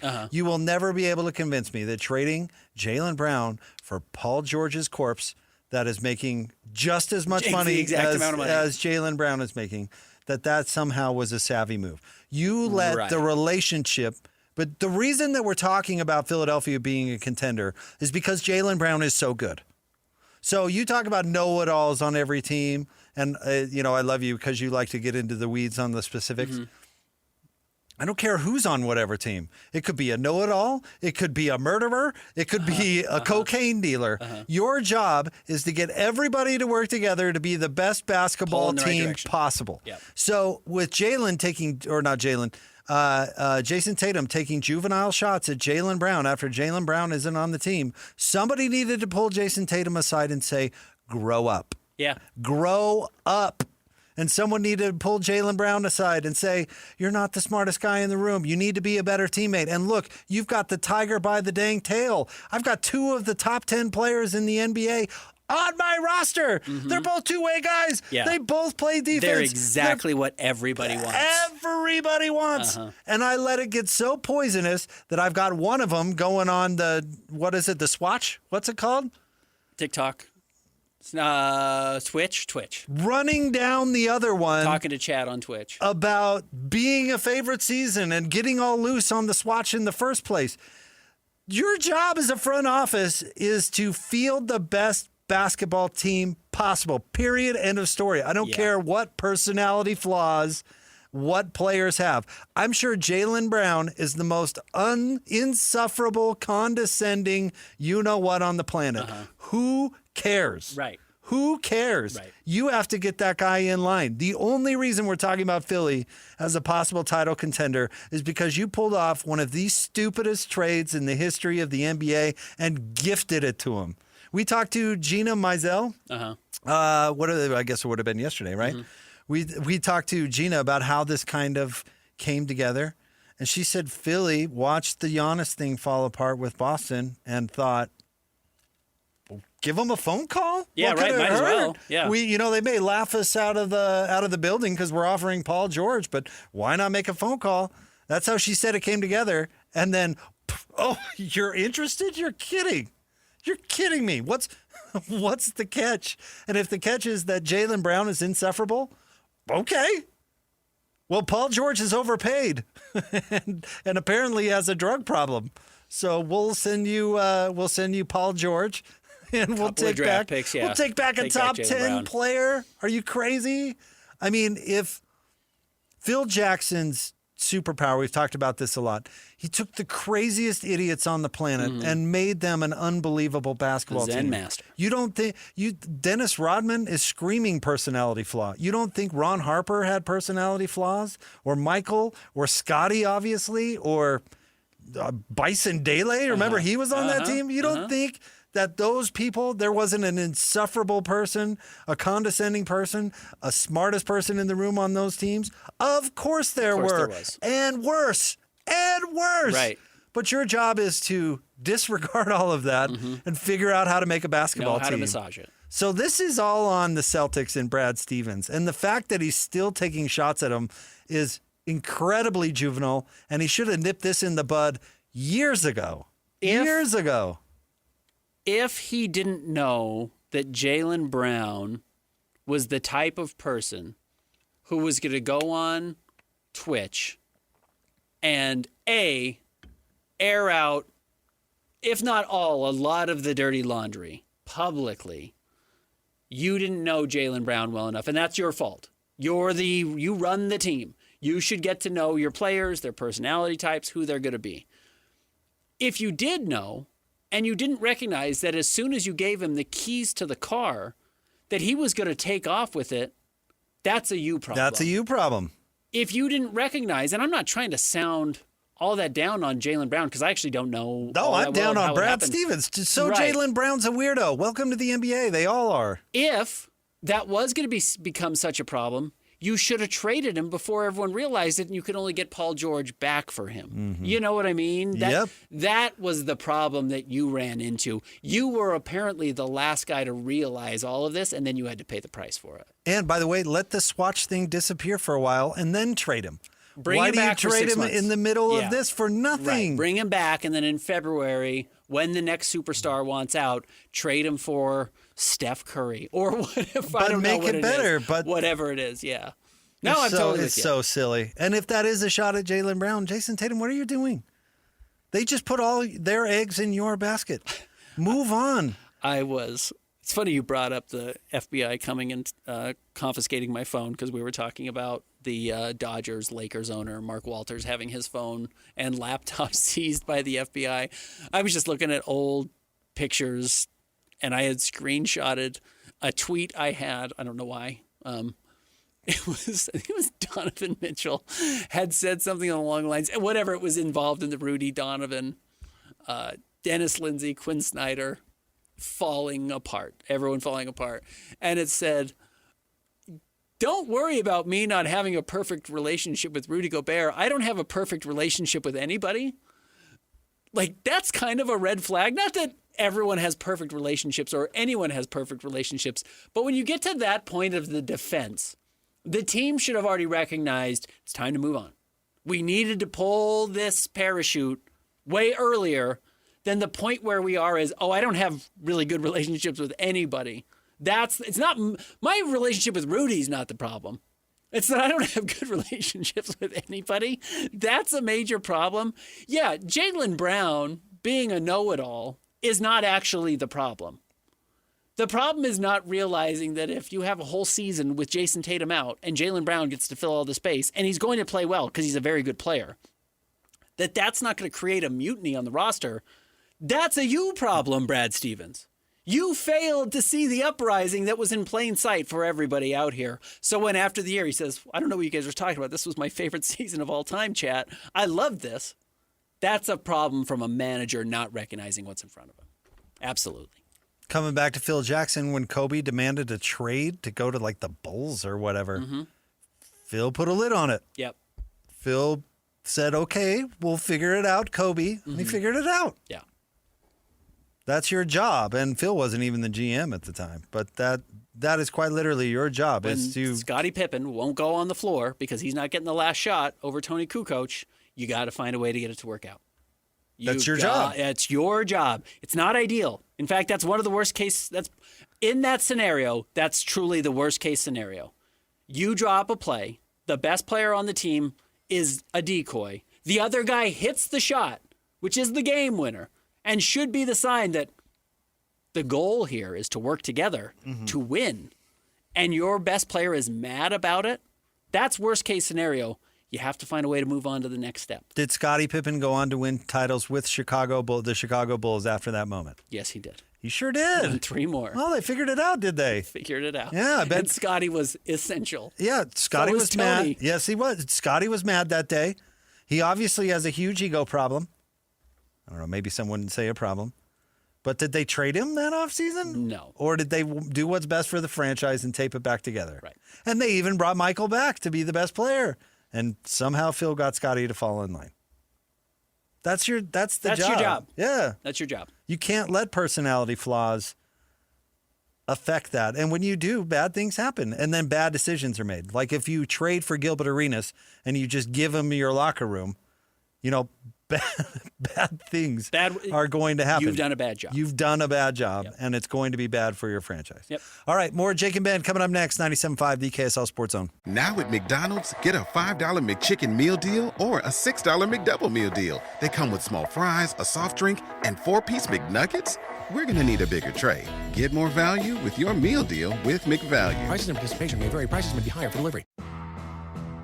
Real value shows up in reliability you don't have to second guess. Like a set of Firestone all-season tires. They're designed to deliver confidence-inspiring wet weather traction and a quieter ride, no matter the road, season after season. Firestone all-season tires. For durability you can count on, just like people count on you. Firestone, always dependable since 1900. Queen Carvania stood haloed by the morning sun. An army hung on her every word. My champions, I have sold my chariot on Carvana. 'Twas a lovely SUV, an inexplicably queenly offer. They're even coming to the castle to collect it. Tonight, we feast. An offer you can feast on. Sell your car today on Carvana. Pickup fees may apply. What would you do if you could get more? More dinner parties with friends. More gear for your garage band. More places to discover. What would you do if you could get more at Shell this summer with the Phil Lucky Sweepstakes? Stop by Shell, scan the QR code at the pump, and enter for a chance to win $100,000 or free fuel for a year. No purchase necessary. Ends 11:59 p.m. Central Time, August 28th. Open to U.S. DC residents 21+. Visit shell.us/phil-lucky for rules and entry details. Having the right people in your corner for life's biggest milestones makes all the difference. Like a friend who's there when you're house hunting or checking out a new ride. State Farm is there too, helping you choose the coverage you need. With a State Farm agent, you know someone is there to help you along the way. And with so many coverage options, it's nice knowing you have help choosing a plan that fits your needs. so you can continue celebrating all of life's milestones. Head to statefarm.com to get a quote. Like a good neighbor, State Farm is there. Not only do these guys give you the best Jazz coverage in the market, they've got you covered with the Mammoth, the Cougars, the Utes, and the Aggies. This is Jake Scott and Ben Anderson on 97.5, the KSL Sports Zone. Jake and Ben, 97.5, the KSL Sports Zone. Jake Scott, Ben Anderson. Yeah, I still haven't gotten to the bottom of this ball thing. Apparently, he had $100,000. He just decided not to pay in rent. Apparently, again, do you remember the Malik Beasley saga? He had left and some barber came after him. Some suit maker was like, you owe me $1 million. Oh, who was the controversial wide receiver for the Steelers that got off on not paying his bills? Was it Antonio Brown? Yeah. That just would not pay anybody anything? Yeah. Hired a chef and then just stiffed him. I don't know. Maybe people maybe they're disorganized or maybe they're just... I don't know, bad people like white. Stingy? But stingy, I mean, come on. You're LaMelo Ball, and I hate it when people do this, spend other people's money. But you're LaMelo Ball, you can afford to pay your rent. Your rent specifically. Your rent specifically. There is a weird thing of hey, I'm a celebrity. Everywhere I go, they give me something. I go to the Oscars and I get a $5,000 gift bag or $100,000 gift bag. And I went here and they put these clothes on me. I just assumed that this was a part of the trade or whatever. And then you realize, oh, I didn't know I was paying for that. I wouldn't have gone or whatever. But obviously, you have to pay rent. Correct. I know I have to pay for the house I live in. Absolutely. Kind of a basic thing. I don't think that's going to work out in Minnesota. I really don't. I don't think it's going to work out either. I think he's just going to take a bite out of Anthony Edwards. And he still doesn't play any defense. I still can't believe I was hearing somebody from Charlotte the other day who was on our station. They were saying that Hornets fans are bent out of shape, that they had the best team that they've had in years, which is kind of hilarious because they just made the play-in, right? And lost. And then trade away LaMelo Ball, and everybody's mad. It's like, wow, everybody's mad? I think they saw the writing on the wall. Right. I think that was pretty smart. I think it was a pretty savvy move. No, I think the players that are responsible for the climb are not LaMelo Ball.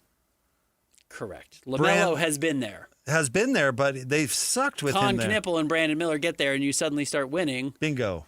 It's a real green flag for Charlotte and a real red flag for, I guess, now Minnesota and Phoenix, that as soon as they start winning, they said, let's send Miles Bridges here, and let's send LaMelo Ball there, and they're both in the West, and they're nothing related to us anymore. We don't have anything to do with them because we finally have something. We finally know what we have. And am I expecting Charlotte to be a contender? No. But the fact that they found an out and took it as fast as possible is not a huge endorsement for either of the players that they traded. You know what? So I'm trying to think of, how about this comparison? Rick Majerus famously would park on the lawn and would just drive anywhere he wanted to, park next to the door at the Huntsman Center and then walk in. You'd look at somebody with that behavior and say, you better be going to the dang national championship if we have to put up with that crap. Yeah. You better be one of the best coaches. If we're putting up with that, you're sending staff on multiple Crown Burger runs per practice and then parking on the lawn. If we're going to put up with that, you better be dang special. Dude, if I'm the Hornets, if you're not paying your rent just because, and you're crashing your car all over town, and you play for a franchise that has a bad history with the operation of motor vehicles, you better be the best dang player on the stinking planet. Right. And you can't be 40% usage, no playoff appearances. 40% usage on a 17-win team or whatever it was. Yeah. You know what I mean? Yep. And so it's not surprising to me at all that they would go a different direction, especially because they don't rely on him that much. They have better players that will make them a better team. I won't be surprised if he and Ant don't jive. I agree. If they don't get along well. Well, Ant isn't going to share, and he's a way better player. Ant is a little goofy. He's got some off-the-court stuff with children all over the place. It seems I think he just got married, though. Good for Ant. I would root for Ant. Again, young person, handed the world, crazy upbringing. Like, I have some real sympathy for Ant as a person and would hope he, has a good, happy life. I hope everyone has a good, happy life. I do kind of think he is about basketball when he's on the court. I kind of do think Ant is made of the right stuff to where he went to the Charlotte of the West, called the Charlotte of the Midwest, the Minnesota Timberwolves, who have largely been an unserious basketball program. And like, as soon as he got there, everything started to be like, oh, they're winning. Oh, this is like, people want to go work there. Tim Connolly left the Nuggets to go be the GM there because, like, there's obviously good enough intel that this guy's the real deal. And Rudy bought in, and Mike Conley bought in, and you haven't really had any player come out and be like, this dude sucks. This dude's an idiot. I can't believe this guy is one.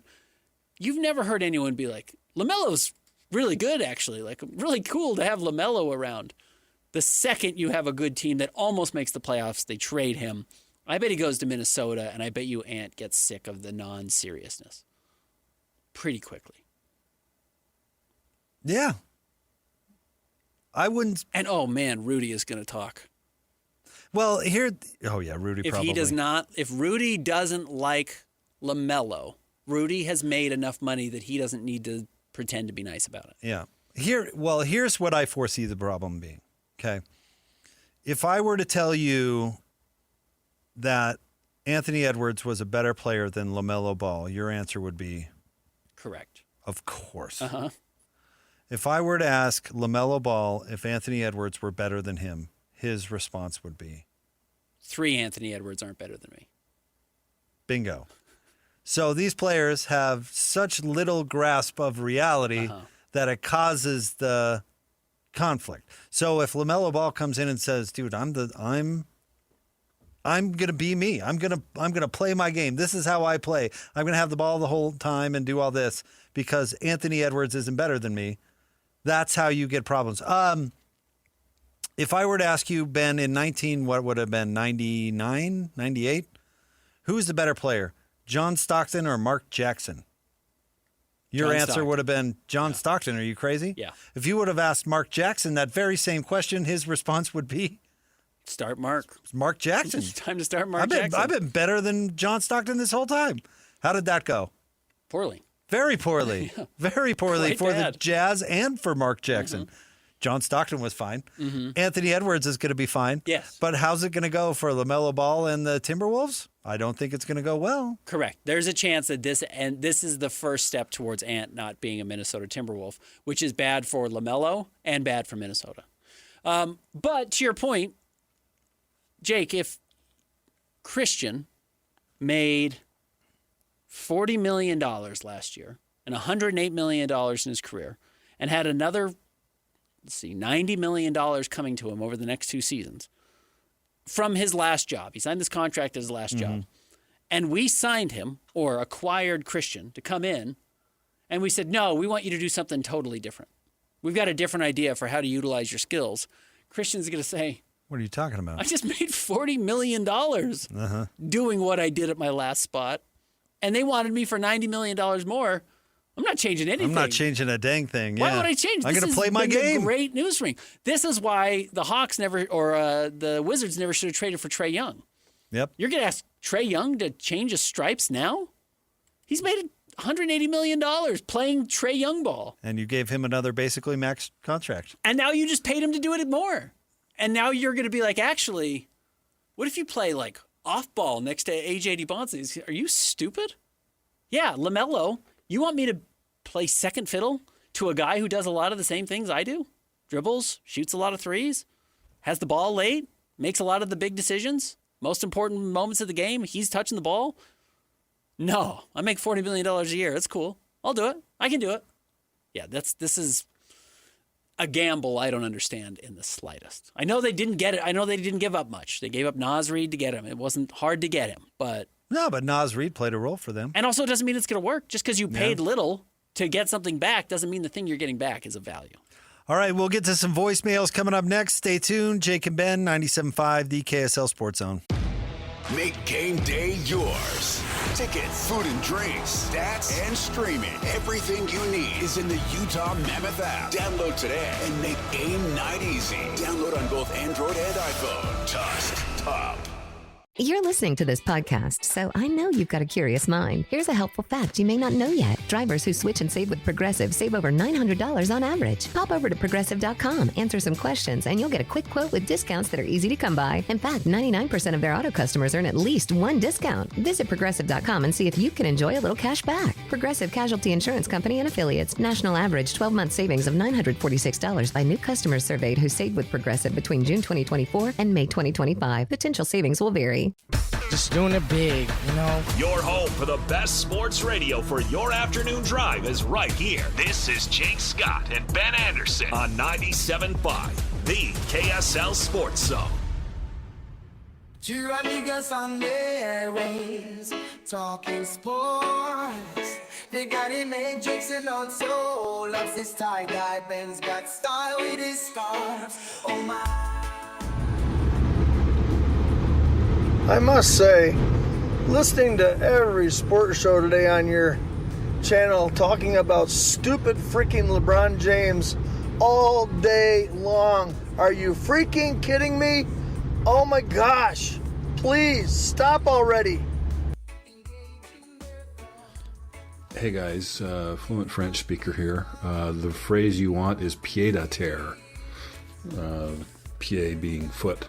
But anyway, that's the thing they're trying to tax. Okay, bye.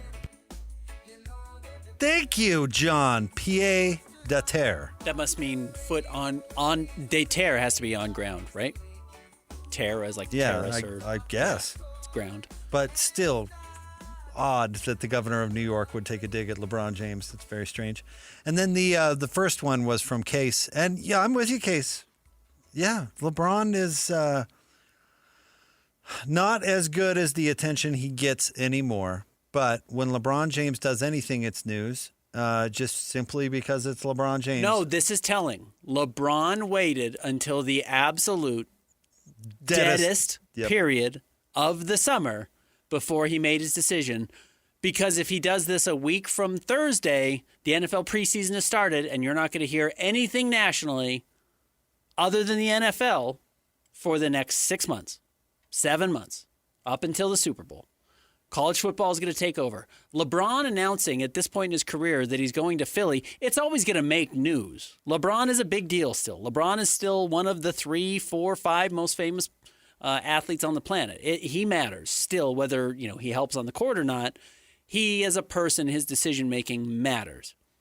But this wasn't accidental that he chose it when there is not a lot going on yet. College football is a month from yesterday. Camp starts next week. Again, preseason, the Hall of Fame game is a week from Thursday. There is stuff coming, but there is a bit of a vacuum that LeBron knows how to fill. And yes, it takes up all the oxygen in the deadest part of the sports calendar. So apologies. Apologies, honestly. But it's what was going on yesterday. And today it far from dominated our show. We still talked about it, but we didn't talk about it the whole time. No. I like the jersey patch conversation. I like the Ohtani conversation. I hate the jersey patch conversation. Not that I hate that we had it. I just hate the conversation overall. Yeah, totally fair. And I hate the envyism that is people who, Ben, you'll probably drive through a nicer neighborhood to check out maybe some cool houses or something. But I don't know if you walk through a nicer neighborhood and then yell. I don't go home mad. Yeah, get angry. Yeah, right. Correct. So I don't understand how Utah, BYU, or whoever, Big 12, Utah State even fans can be all bent out of shape about how much money Notre Dame is making on their jersey patch. Dude, Rudy didn't play at your school. I don't know what to tell you. You're not Notre Dame. Yeah. It's not the same thing. They didn't win one for no the one promised you it was going to be fair. Yeah, right. Yeah. No, I'm totally with you. It didn't happen at the University of It didn't happen at Utah State. I'm very sorry, but that's not how it goes.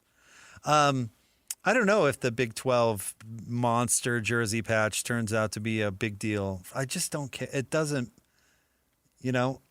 matter. They actually invented something that didn't exist before to sell. So, again, I don't see how you can get so bent out of shape about that. Again, I don't even know if it's a mistake. There may not be more money out there for the Big 12 for their jersey patch. End of story. By the way, it's not a jersey patch either. It's the Big 12 part of the jersey now has a monster thing. Correct. And so the Hence schools... BYU selling its own jersey patch. Right. So it's not even that. That's what I'm saying. They invented something that didn't exist and are now making millions off of it. So how could you really complain all that much about it? I don't know if the SEC or the Big Ten or whoever has even done a similar thing. Have we found a partnership like that? For the entire league? Like that? Because it's not a jersey patch deal. That is part of it, that they get their logo alongside the Big 12 logo. But it's also like the naming rights for the championship game. And it's an international partnership, and there's all this stuff that goes with it. And like credit in the future where it could be expanded and all this other stuff. But I don't get the comparison game. No, I just I'm don't with understand. you. I don't get the comparison game. What I truly hate about it, it's why I hate the whatever allotment you can pay out of your own budget, $20 million or whatever it is to your athletes. What I hate about it is none of it gets you any closer to solving the problem. It's all inflationary. I've said it a million times, but the jersey patch doesn't get you closer to people wanting less money. It just makes people want more money. That's what I hate about it. And it doesn't even really get you any closer to your competition with the Big Ten or the SEC. No, it doesn't in the slightest. No. So why are you getting bent out of shape about it? You just need to expect your coach to do more with less. That's a fact. Yep. It's the same problem they had when nobody had any money, truthfully. It's the same problem. A couple of teams could cheat and pay people under the table and succeed in markets that never should have succeeded as basketball teams. But otherwise, I don't think a whole lot's actually changed. It's not worse than it used to be. It's the exact same that it used to be. And it certainly isn't my problem, nor is it the fans' problem. So I don't understand why the fans get so mad about it. You know? Yeah, that's fair. Like maybe Pepsi doesn't make as much money as Coke and they're still expected to compete in the same marketplace. Are you really crying tears for Pepsi? Correct. No. No? No. You're still expecting Pepsi to compete or whatever. I don't know why I picked that, but it's the same thing. Letterman, Leno. There's two of them. One person had to be first, one person had to be second. You didn't have to feel bad for the guy in second. Nope. They were also doing well. Yep. All right, stay tuned. 6 o'clock hour coming up next. Jake and Ben, 97.5, the KSL Sports Zone. If the world were like a Sleep Number mattress, everything would adapt for your comfort. Your coffee would never get cold. Your flight would always be on time. And your mattress would always respond to you and your unique sleep needs. Sleep Number mattresses are designed to respond to your body and shift with your changing life, helping you fall asleep faster and stay asleep longer. To experience a whole new world of comfort, visit a Sleep Number store or go to sleepnumber.com. Sleep Number, to a good life sleep. Best thing that's ever happened to you financially. Go. Easy. Sold my car on Carvana. Amazing offer. Really? I hit 200 on a scratcher. Did the scratcher come to your house and hand you a check? No. How many scratchers did you hit to get that? I hit a button on Carvana.com once. Okay, that's fair. It's like the lottery, except you always win. Not like the lottery at all, actually. Exactly. Inexplicably good. Offers worth bragging about. Sell your car today on Carvana. Pickup fees may apply.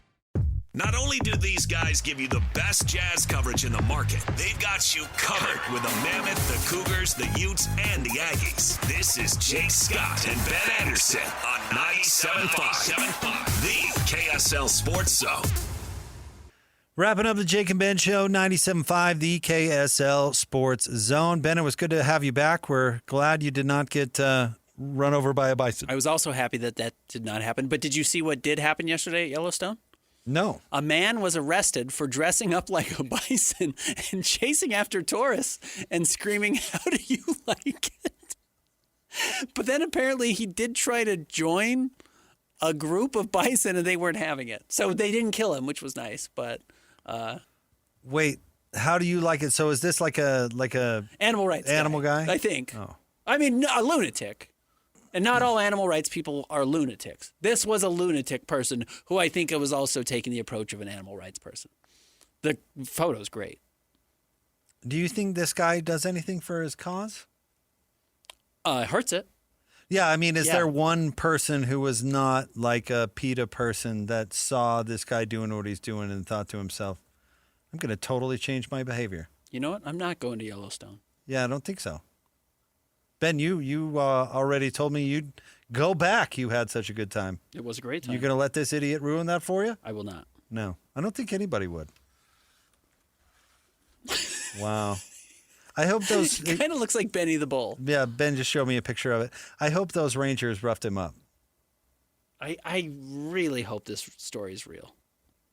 I think it might be fake. It might be fake news? Yeah, Oh, that's too bad. All right, we'll talk to you tomorrow on the Jake and Ben Show, Thanks, 97.5, the KSL Sports Zone. If the world were like a Sleep Number mattress, everything would adapt for your comfort. Your coffee would never get cold. Your flight would always be on time. And your mattress would always respond to you and your unique sleep needs.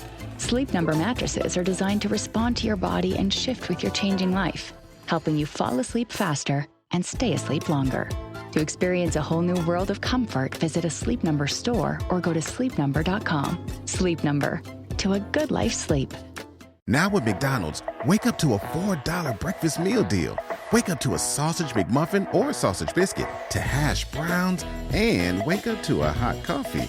Get your $4 breakfast meal deal. Limited time only. Prices and participation may vary. Prices may be higher for delivery.